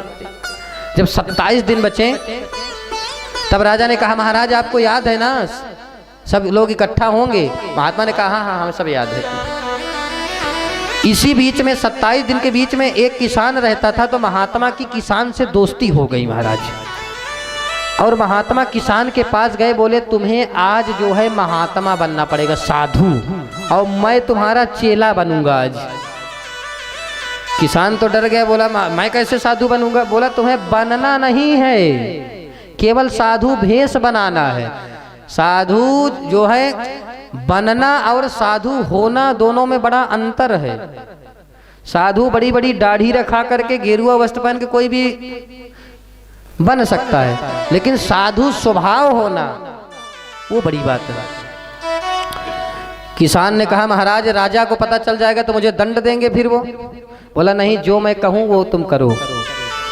महात्मा ने कहा कि साधु बनना सरल है, जैसे पेड़ खजूर, चढ़े तो चाखे प्रेम रस, गिरे तो चकनाचूर। अरे हमारे यहाँ तो महाराज एक बढ़िया कहावत है कि साधु बनने में क्या लगता है, बस महाराज गेरुआ वस्त्र पहन लो, मूड मुड़ा लो, और मूड मुड़ाने के 3 फायदे गिनाए। मूड मुड़ाए 3 गुण, सिर की मिटे खाज, आ खाइबे को बढ़िया मिले, लोग कहें महाराज। बस महाराज बन जाओ, बनने में क्या है। अब महात्मा किसान को साधु बनाकर दरबार में किसान को अब बैठा दिए राजगद्दी में, और महात्मा नीचे बैठ गए किसान के चेले बन करके। राजा आया और कहा, किसान से पूछा, किसान ऊपर महंत बने बैठे थे और महात्मा जो है उनके चेले बने बैठे थे नीचे। राजा ने पूछा, महाराज मेरे 3 प्रश्न का उत्तर दीजिए। तो जो किसान रूपी महात्मा बैठे थे बोले, अरे ये तो प्रश्न मेरा चेला ही बता देगा आपके प्रश्न का उत्तर। राजा ने कहा, महाराज मेरा प्रश्न है कि ईश्वर एक है या अनेक? महात्मा ने कहा, एक काम करो, जाओ मोती लेकर के आओ। राजा मोती लेकर के आए। राजा ने कहा, गिनो मोती। महात्मा ने कहा, गिनो। राजा उठाया, महात्मा ने कहा 1। फिर राजा दूसरी मोती उठाया, बोला 2। महात्मा ने कहा, नहीं 2 कैसे, 1। फिर राजा ने उठाया एक मोती, बोला 2। बोला नहीं 1। फिर राजा ने उठाया मोती, बोला महाराज बार बार आप क्यों टोक रहे हैं, मैंने एक मोती उठाया, गिना 1, दूसरी बार उठाया 2। तो बोले, तुम्हारे गिनने में फर्क है, उठा तो तुम एक ही रहे हो ना, गिनती तुम गिन रहे हो, लेकिन मोती जब उठा रहे हो तो एक ही तो हाथ में उठा रहे हो। बोला, यही तुम्हारे पहले प्रश्न का उत्तर है। ईश्वर एक है, उसी के रूप भिन्न भिन्न है। जैसे महाराज यहाँ रासलीला होती है, वही कभी कृष्ण बनकर आ गए पर्दे के बाहर, फिर पर्दे के पीछे गए महाराज, फिर वही कभी राम बनकर आ गए। इसी प्रकार ईश्वर एक है, उनके रूप अलग अलग हैं। एको ब्रह्म द्वितीयो ना अस्ति। महाराज मेरे प्रश्न का उत्तर तो मिल गया। महाराज दूसरे प्रश्न का उत्तर दे दीजिए, ईश्वर रहता कहाँ है और करता क्या है? महात्मा ने कहा, यार बड़े मूर्ख हो तुम, खाने पीने के लिए हमें कुछ पूछ नहीं रहे हो, केवल प्रश्न के ऊपर प्रश्न करे जा रहे हो। जाओ दूध लेकर आओ हमारे लिए। राजा कटोरे में दूध लेकर के आया। दूध लेकर के आए तो महात्मा दूध में अपनी उंगली फेरने लगे। राजा ने कहा, महाराज क्या ढूंढ रहे हैं? महात्मा ने कहा, मैं इस दूध में घी ढूंढ रहा हूं, इसमें घी कहाँ है, मुझे दिख नहीं रहा है। राजा ने कहा, ऐसे कैसे? इसमें घी ऐसे थोड़े मिलेगा, इसको जब जमाना पड़ेगा, फिर मथना पड़ेगा, तब इसमें मक्खन निकलेगा महाराज, घी निकलेगा। महात्मा ने मुस्कुराते हुए कहा, यही तुम्हारे दूसरे प्रश्न का उत्तर है।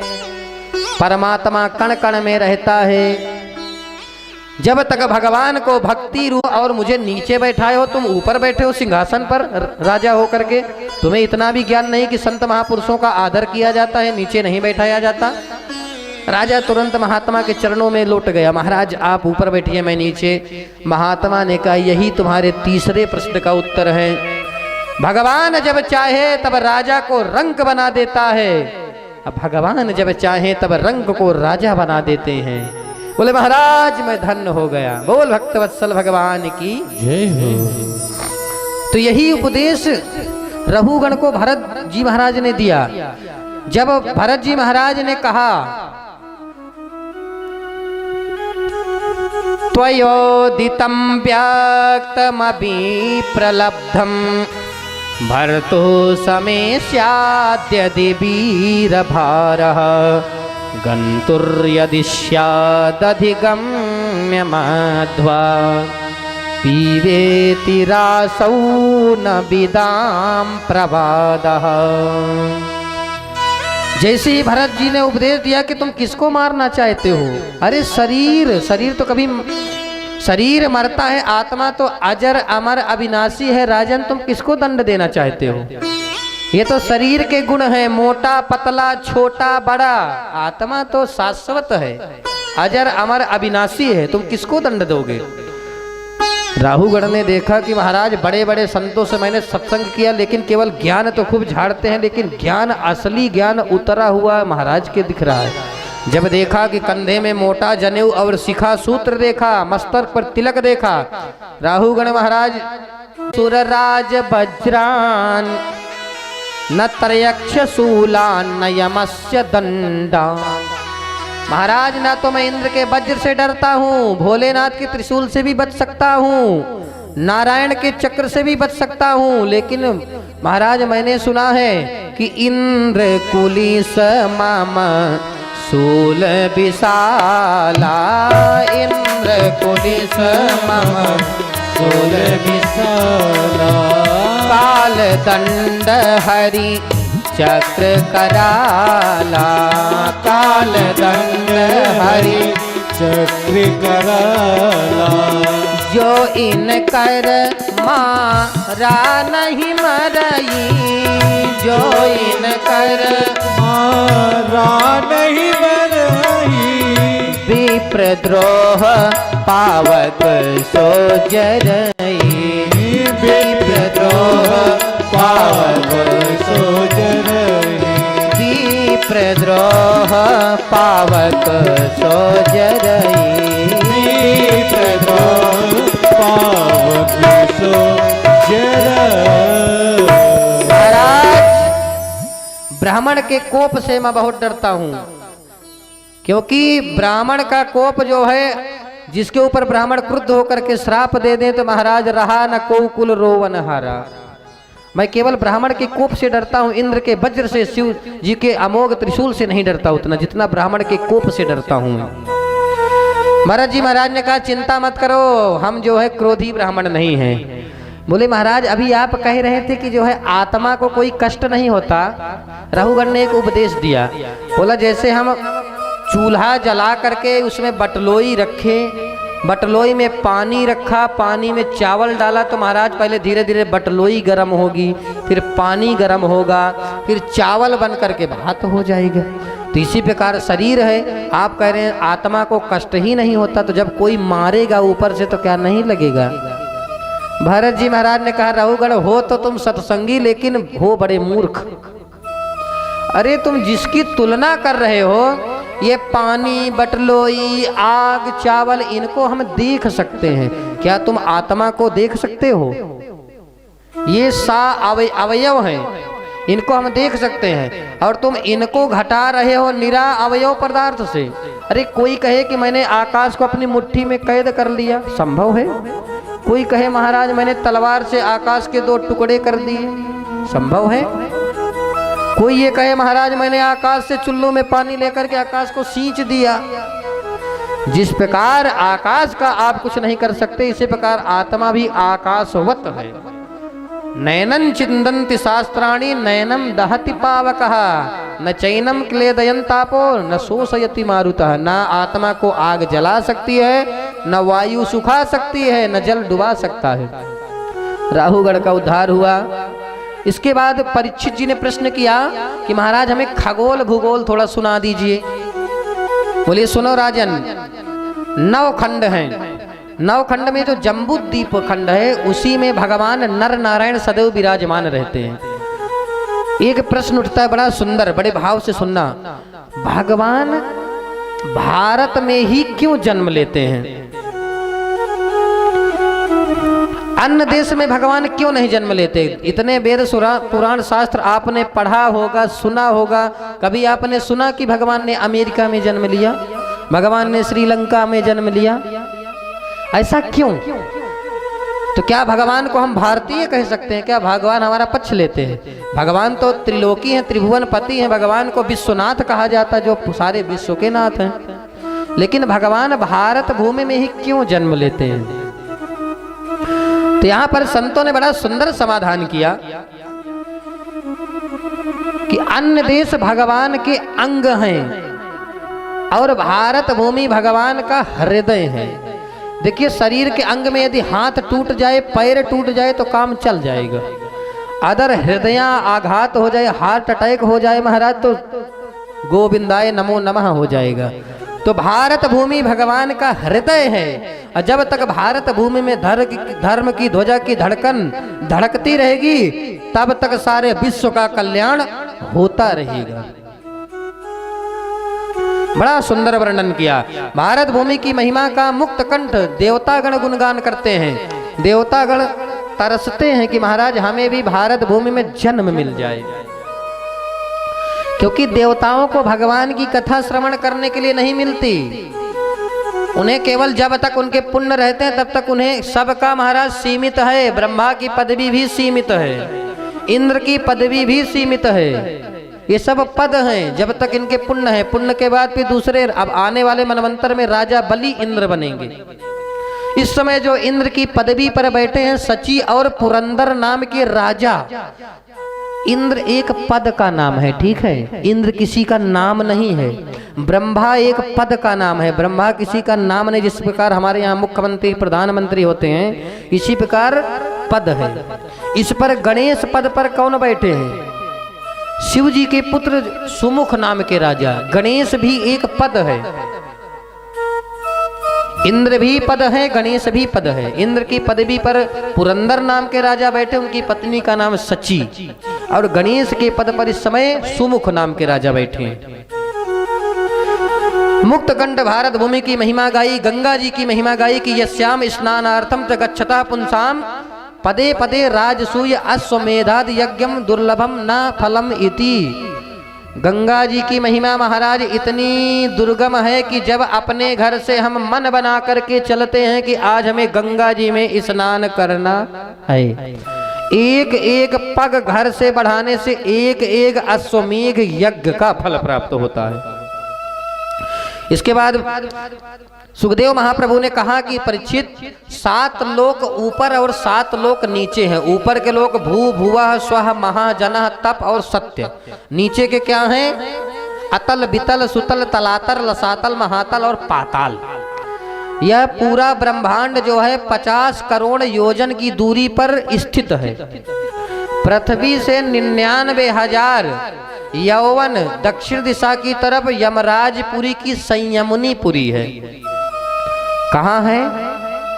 दक्षिण दिशा की तरफ 99,000 यौवन दूर यमराज की संयमनीपुरी है, जहां पर व्यक्ति मरणोपरांत वहीं जाता है। 28 प्रकार के मुख्य रूप से नरक का वर्णन किया गया है। कहते हैं जो दूसरे के धन का, दूसरे की जमीन का, पर स्त्री का हरण करता है, उसे यम के दूत तामसरी नमक में जा करके फेंक देते हैं, अर्थात तांबे की तपी हुई भूमि में उसको यातना देते हैं, घसीटते हैं। जो जीवों को काट करके महाराज मांस भक्षण करते हैं, बकरी बकरा जो भी काटते हैं महाराज, जैसे जीवों को तलते हैं तो उनको यम के दूत भी कुंभी पाक नरक में ले जाते हैं, उनको भी खौलती हुई कड़ाही में उसी प्रकार जीरा डालकर महाराज तड़का लगाते हैं। खूब तुमने तड़का लगा करके खाया है जीवों को। जो घर में आए हुए अतिथियों को आंखें फाड़ फाड़ करके देखता कि मेरे घर क्यों आ गया, बनाना पड़ेगा, खिलाना पड़ेगा, ठंडी में वैसे भी कपड़े कम पड़ जाते हैं, पहले ये ओढ़ने के लिए कुछ लोगों की ये भावना रहती है। 4-6 रिश्तेदार आ जाए तो उनको पहले ये सोचेंगे कि कौन बनाए खिलाए ठंडी में उनको। महाराज जो खुश नहीं होते आए हुए अतिथियों को देख करके, तो उन्हें वज्रतुंड नामक नरक में जाना पड़ता है, जहां उनकी आंखें गीद नोच नोच करके खाते हैं। जो महाराज पंक्ति भेद करते हैं कि पांत में हमारे जीजा जी बैठे हैं, हमारे फूफा जी बैठे, हमारे साढ़ू जी बैठे, जिनको 2 रसगुल्ला दे दिए और उनके बगल में सबको एक एक, तो महाराज पंक्ति भेद कभी नहीं करना चाहिए, नहीं उनको भी नरक मिलता है। आप बाद में खूब अपने जीजा जी का स्वागत कर लीजिए, बाद में खूब फूफा जी को मना लीजिए, लेकिन पंक्ति भेद नहीं करना चाहिए। भगवान क्या इतने अज्ञानी थे कि भगवान नहीं जानते थे जब अमृत पिला रहे थे कि ये दुष्ट राक्षस जो है देवताओं का रूप धर के, भगवान तो सर्वांतरयामी है, लेकिन उन्होंने पंक्ति भेद नहीं किया। पंक्ति भेद ना होने के कारण उन्होंने राहु केतु को पिलाया था, स्वरभानु नायक दैत्य को अमृत। नहीं, भगवान इतने अज्ञानी कि नहीं जानते क्या भगवान तो सर्वांतरयामी है। इस प्रकार के जो केवलम सुकुटुंबिनम एव अनुदिनम प्रपुष्णाति सरौरवे बचती ब्रजति, जो केवल अपने परिवार के भरण पोषण में ही पूरा जीवन लगा रहता है, धर्म कर्म कुछ नहीं करता, उसको रौरव नरक जाना पड़ता है। उसका भी जीवन व्यर्थ है, केवल अपने शरीर की सुरक्षा में बस घर परिवार के भरण पोषण में पूरा जीवन व्यतीत कर दिया, धर्म कर्म कुछ नहीं किया। परमार्थ करना चाहिए, दीन दुखियों की सेवा भी करना चाहिए। जब परीक्षित जी ने नरकों का वर्णन सुना तो परीक्षित जी कांप गए कि महाराज इतने छोटे छोटे पाप करने से जब इतने बड़े बड़े नरक भोगने पड़ते हैं, तो मैंने तो एक संत का अपमान किया है। सुखदेव महाप्रभु परीक्षित को समझाने लगे, सुनो राजन, है भूत 5 का बना यह वस्त्र सुंदर आपका, बनता बिगड़ता है यही, नहीं कुछ बिगड़ता आपका। जाते नहीं है कोई दुनिया से दूर चल के, मिलते हैं सब यहीं पर कपड़े बदल बदल के। ये आत्मा बूढ़े शरीर को छोड़ करके दूसरे शरीर में जा करके प्रविष्ट हो जाती है। परीक्षित जी कांप गए, बोले महाराज इन पापों से बचने के लिए कोई उपाय है कि नहीं आपके पास? तो बोला एक साबुन है, भगवान नाम रूपी साबुन। कहते हैं महाराज यदि कपड़ा ज्यादा गंदा हो जाए तो अपने से धुल लेंगे तो ज्यादा अच्छा रहता है ना। और यदि धोबी को दे दिए तो धोबी घाट पर कपड़े की धुलाई कैसी होती है, पटक पटक करके। तो महाराज इसी प्रकार अपने कपड़े अपने पाप यदि भगवान के नाम से अपने से धुल लेंगे तो ठीक है, और नहीं अपने पाप यदि अपने से नहीं धुल पाए तो यमराज के धोबी घाट पर महाराज की जबरदस्त धुलाई होगी, फिर वहां कोई नहीं बचा पाएगा हमको। तो बोले उस साबुन का नाम क्या है? बोले के चित केवलया भक्त्या वासुदेव परायणः अघम धुनवंती कार्ष्णेना निहारामिव भास्करः। वह केवल भगवान नाम रूपी साबुन है जिससे सारे पाप हमें धुल सकते हैं। जिस प्रकार भुवन भास्कर के उदय होते ही रात्रि का अंधकार नष्ट हो जाता है, उसी प्रकार भगवान नाम लेने से हमारे सारे पाप नष्ट हो जाते हैं। एक उदाहरण दिया बड़ा सुंदर कि कानकुब्ज ब्राह्मण थे अजामिल, बड़ा मातृ पितृ भक्त था। एक दिन उसने जंगल में अपने पिताजी के लिए लकड़ी लेने गया और कान कुब्जे दुजह कश्चित दासी पति रजा मिलः नामना नष्ट सदाचारो वैश्या संसर्ग दूषितः। और उसने जंगल में एक वैश्या को संसर्ग करते हुए देख लिया। महाराज कहते हैं कि हमेशा अच्छा ही देखना चाहिए, जैसा देखोगे चित्र वैसा बन जाएगा चरित्र। जब देख लिया तो उसके मन में भी विकार हुआ और उसने अपने घर में गणिकाओं को लेकर के रखा। एक संत के कहने पर उसने अपने बेटे का नाम नारायण रख लिया। जब अंतिम समय अजामिल एक बार बीमार पड़ गया और बीमार पड़ गया तो यम के दूत उसे दिखाई दिए और उसने अपने बेटे नारायण को पुकारा। दूरे क्रीडन का सक्तम पुत्रम नारायणाह्वयम् प्लावितेन स्वरोडोच्चैः राजुहावा कुलेन्द्रियः। जैसे ही यम के दूत उसे दिखाई पड़े तो उसने अपने पुत्र नारायण को पुकारा, नारायण बचाओ, नारायण बचाओ। लेकिन भगवान के पार्षद वहां से जा रहे थे। भगवान के पार्षद प्रकट हो गए और यमदूतों को पीट करके भगा दिया कि तुम नहीं ले जा सकते इसे। यमदूतों ने कहा कि ये अपने पुत्र नारायण का नाम ले रहा है, तुम्हारे प्रभु का नहीं। भगवान के पार्षद ने कहा ये बताओ पहले हमारे भगवान का नाम आया कि पहले इसके बेटे का नाम आया, ये बताओ। इसका बेटा तो अभी पैदा हुआ है, हमारे नारायण का नाम तो अनादिकाल से है।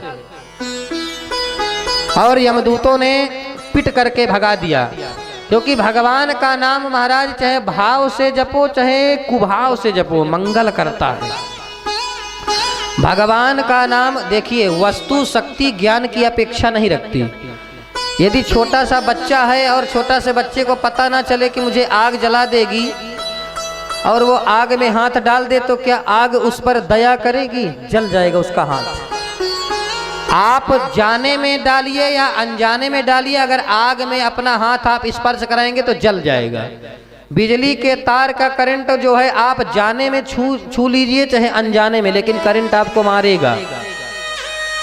इसी प्रकार भगवान का नाम जाने में लगी नाम बढ़ाई कहाँ लगी नाम बढ़ाई राम न सकहीं नाम गुण गाई राम न सकहीं नाम गुण गाई। इसका कोई उदाहरण है महाराज की भाव से जपो चाहे कुभाव से जपो भगवान के नाम लेने से कल्याण हो जाता है? बोले हाँ। भाव सहित शंकर जप्यो जपि कुभाव मुनि बाल कुंभकर्ण आलस जप्यो अनख जप्यो 10 भाल। शिव ने कुभाव से किसने जपा? वाल्मीकि ने। जब इतने पाप करते थे कि उनके नाम उनके जो है मुंह से मरा मरा निकलता था। और कुंभकर्ण आलस से भगवान का नाम जपा। महाराज 6 महीना चकाचक खाता था, 6 महीने बाद सोकर जब उठता था चकाचक भोजन करके एक बार भगवान का नाम ले फिर 6 महीने के लिए सो जाता था। और अनख से किसने जपा? रावण, दशानन रावण ने। तो भगवान का नाम कल्याण ही करता है। यम के दूत गए और यमराज से बोले महाराज आज से हम आपकी ड्यूटी का इस्तीफा दे रहे हैं, हम ड्यूटी नहीं करेंगे। यमराज ने कहा क्या हो गया? बोले हम गए थे अजामिल के प्राण लेने और वहां भगवान के पार्षद आए और हमें पिट करके भगा दिए। बोले क्या हुआ? बोला वो नारायण का नाम ले रहा था। यमराज ने कहा चुप हो जाओ, हमारी यमराजपुरी में जो है भगवान का नाम नहीं लेना। नहीं, जो पापी पड़े हैं नरक में इनके कानों में अगर भगवान का नाम चला गया सब मुक्त हो जाएंगे। जिस प्रकार पेट्रोल पंप के सामने माचिस छुआना खतरे से खाली नहीं है, इसी प्रकार हमारे दरबार में भगवान का नाम लेना भी खतरे से खाली नहीं, सब मुक्त हो जाएंगे महाराज। यम के दूतों ने कहा महाराज एक काम करिए, एक बात हमें बता दीजिए आप कि किसको लाएं और किसको न लाएं हम। बड़ी सुंदर बात बताया यमराज ने कि जिह्वा न वक्ति भगवत गुण नाम ध्येयम् चेतश्च न स्मरति तच्चरणारविन्दम् कृष्णाय नो नमति यच्छिर एकदापि तानानयध्वमसतो। और जो भगवान के चरणार बिंदों का कभी ध्यान ना किया हो, जो कभी जीवन में भगवान का पूजा पाठ ना किया हो, उसी को पकड़ करके लाइए। यम के दूतों ने कहा ठीक है महाराज। इसके बाद कभी कभी लोग प्रश्न करते हैं कि महाराज ये बताइए कौन से नाम में शक्ति है ज्यादा, राम नाम में कि कृष्ण नाम में कि भगवान नारायण के नाम में। देखिए नाम सब एक है। भगवान का नाम कहते चिंतामणि नहीं जानता था, उसने हीरे को अपने गधे के कंठ में लटका दिया। एक जौहरी की नजर पड़ी, उसने कहा धोबी से कि एक काम करो, ये जो कांच का टुकड़ा लटकाए हो अपने गधे के कंठ में, इसको हमें दे दो। धोबी ने कहा कि कितना देंगे? बोले 5 रुपए ले लो आप। तो हीरा रास्ते में गिर करके चकनाचूर हो गया। जौहरी ने कहा क्यों हीरे, जब तू गधे के कंठ में था तब तो बड़ा चमक रहा था, और जैसे ही तू अपने असली जहां का तू हकदार है, असली मालिक के पास आए तो तू रास्ते में गिर करके चकनाचूर हो गया। तो हीरे ने बड़ी सुंदर बात कही कि जब गर्दब के कंठ था रही न कवो पीर। अरे जब मैं गधे के कंठ में था तो मुझे कोई पीड़ा नहीं थी, क्योंकि गधा मेरी कीमत नहीं जानता था, कुम्हार मेरी कीमत नहीं जानता था, लेकिन तुम तो मेरी कीमत जानते। जब तुम मेरी कीमत मात्र 5 रुपए लगाए तो इसलिए मैं अपने आप को रोक नहीं सका, मेरी छाती फट गई। याते फटा शरीर। इसी प्रकार भगवान को भी बड़ा दुख होता है जब एक अज्ञानी भगवान की महिमा को ना जाने तो ठीक है, जब ज्ञानी लोग भी भगवान पर अविश्वास करने लगते हैं, जब संत महापुरुष भी महाराज पाखंड करने लगते हैं कि ऊपर से तो खूब माला घुमाते हैं, खूब पूजा करते हैं, उनका कर्म देखो तो बड़े गंदे रहते हैं महाराज, तो भगवान को भी बड़ा दुख होता है। देखिए मुझ पर विश्वास नहीं है, संसार पर इसको ज्यादा विश्वास है।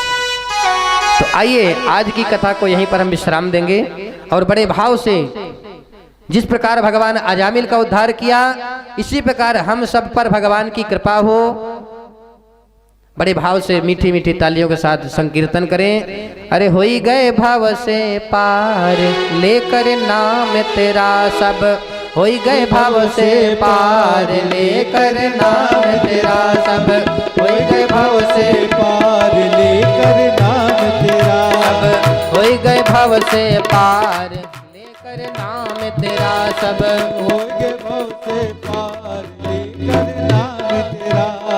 नाम तेरा हरि नाम तेरा, नाम तेरा हरि नाम तेरा, नाम तेरा हरि नाम तेरा, नाम तेरा हरि नाम तेरा। सब होई गए, सब होई गए, सब होई गए भाव से पार लेकर नाम तेरा सब, होई गए भाव से पार।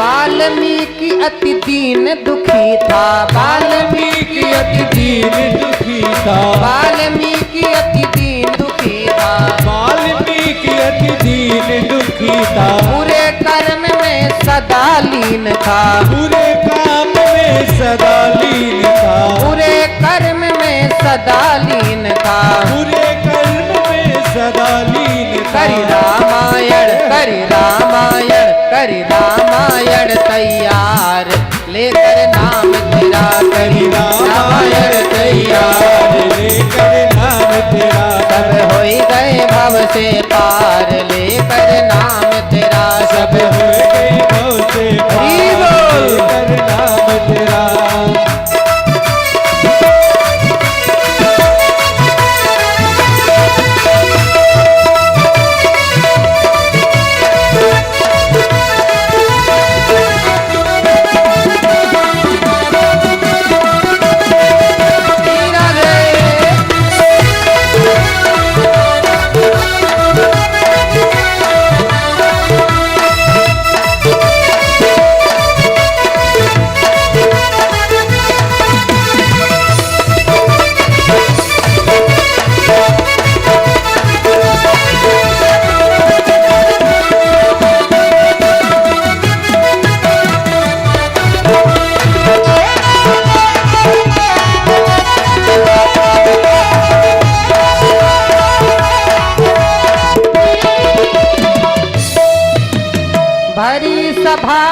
द्रुपद दुलारी, हरी सभा में द्रुपद दुलारी, हरी सभा में द्रुपद दुलारी, हरी सभा में द्रुपद दुलारी, कृष्ण द्वारिका नाम पुकारी, कृष्ण द्वारिका नाम पुकारी, कृष्ण द्वारिका नाम पुकारी। कृष्ण द्वारिका नाम पुकारी। अरे बढ़ गयो, बढ़ गयो, हाँ बढ़ गयो चीर अपार, लेकर नाम तेरा सब हो गए भव से पार, लेकर नाम तेरा हरि बोल।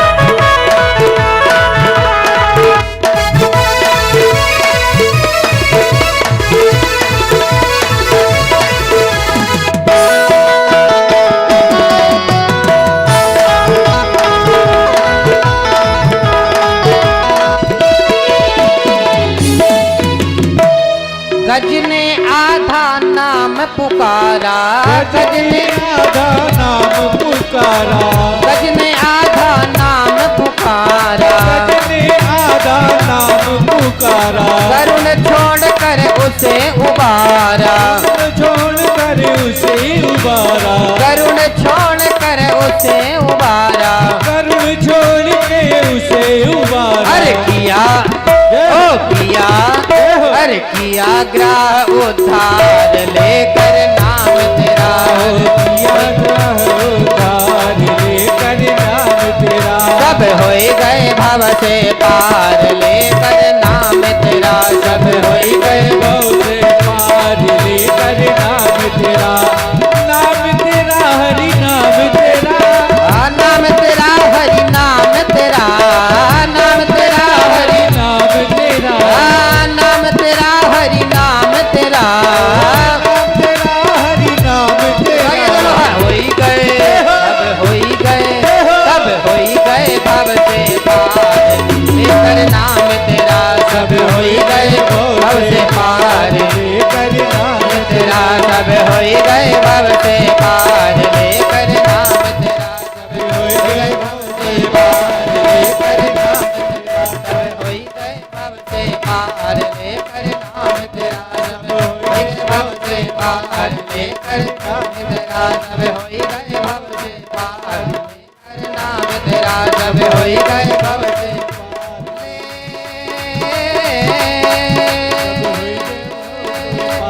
करना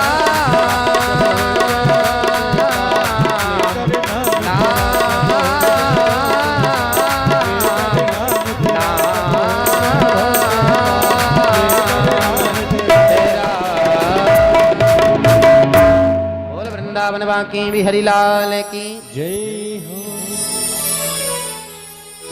कल हम सब लोग ठाकुर जी का जन्मोत्सव मनाएंगे और आप लोग सब जानते हैं कल बड़े भाव से हो सके तो आप पीले वस्त्र पहन कर आइएगा कल, है ना, जितने भी लोग हैं। बस श्रोता अच्छे हमें चाहिए, बस हो गए थोड़ा कम भी हो तो चलेगा, लेकिन आप जैसे श्रोता बड़े दुर्लभ है महाराज। इतने भाव से आप सुनते हैं कि आपको देख करके हम ये चाहते हैं कितना सुना दें, लेकिन महाराज 2.5 घंटा बड़ा जल्दी बीत जाता है, समय सीमा में हम बंधे हुए हैं। नहीं, आप लोगों को देख करके लगता है कि आपको सुंदर अच्छी से अच्छी चीज सुनाएं, सुंदर भगवान का चरित्र सुनाएं आपको। तो कल ठाकुर जी का जन्मोत्सव है और हम लोग बड़े धूमधाम से मनाएंगे। तो त्रिपाठी जी को हमारे सब पता ही है, थोड़ा सा जन्मोत्सव के हिसाब से तैयारी करवा देंगे। और आप लोग कल जो है ठाकुर जी के लिए कुछ बधाई स्वरूप में ना हो तो 2-2 टाफियाँ लेकर आइए, है ना, भगवान के भेंट के लिए। क्योंकि जब हम अपने बच्चे का जन्मदिन मनाते हैं तो महाराज इतने उत्साह से मनाते हैं, कल तो सबके बाप का जन्मदिन है, तो सब है ना, तो बड़े भाव से सब लोग बड़ा आनंद लेंगे। कल ठाकुर जी का जन्मोत्सव मनाएंगे और बड़ा आनंद आएगा महाराज। आज से 3 दिन बीत गए कथा को, अब जो आएंगे सब उत्सव ही उत्सव आएंगे और आप लोगों को कथा में भी बड़ा आनंद आएगा। बोल वृंदावन बाकी बिहारी लाल की। आइए सब लोग भाव से आरती करें। सभी भक्तगण अपने अपने स्थान पे खड़े हो जाएंगे और भागवत भगवान की सुंदर मंगलमयी आरती करेंगे। हरि ओम ओम श्रीं ज्वाला मालिन्यै नमः सर्वोपचारार्थे जलगं दक्षत पुष्पं समर्पयामि। हरि ओम इदगुं हवेः प्रजननं मे अस्तु दशवीरगुं सर्वगणगुं सुस्तये आत्मसनि प्रजासनि पशुसनि लोकभस्य भयसनि पशुसनि वयसनि। बाके बिहारी तेरी आरती गाऊं, हे गिरिधर तेरी आरती गाऊं। बाके बिहारी तेरी आरती गाऊं, हे गिरिधर तेरी आरती गाऊं। आरती गाऊं प्यारे आपको प्यारे आपको मनाऊं, हे गिरिधर तेरी आरती गाऊं। हे गिरधर तेरी आरती गाऊं। मोर मुकुट तेरे शीश पे तो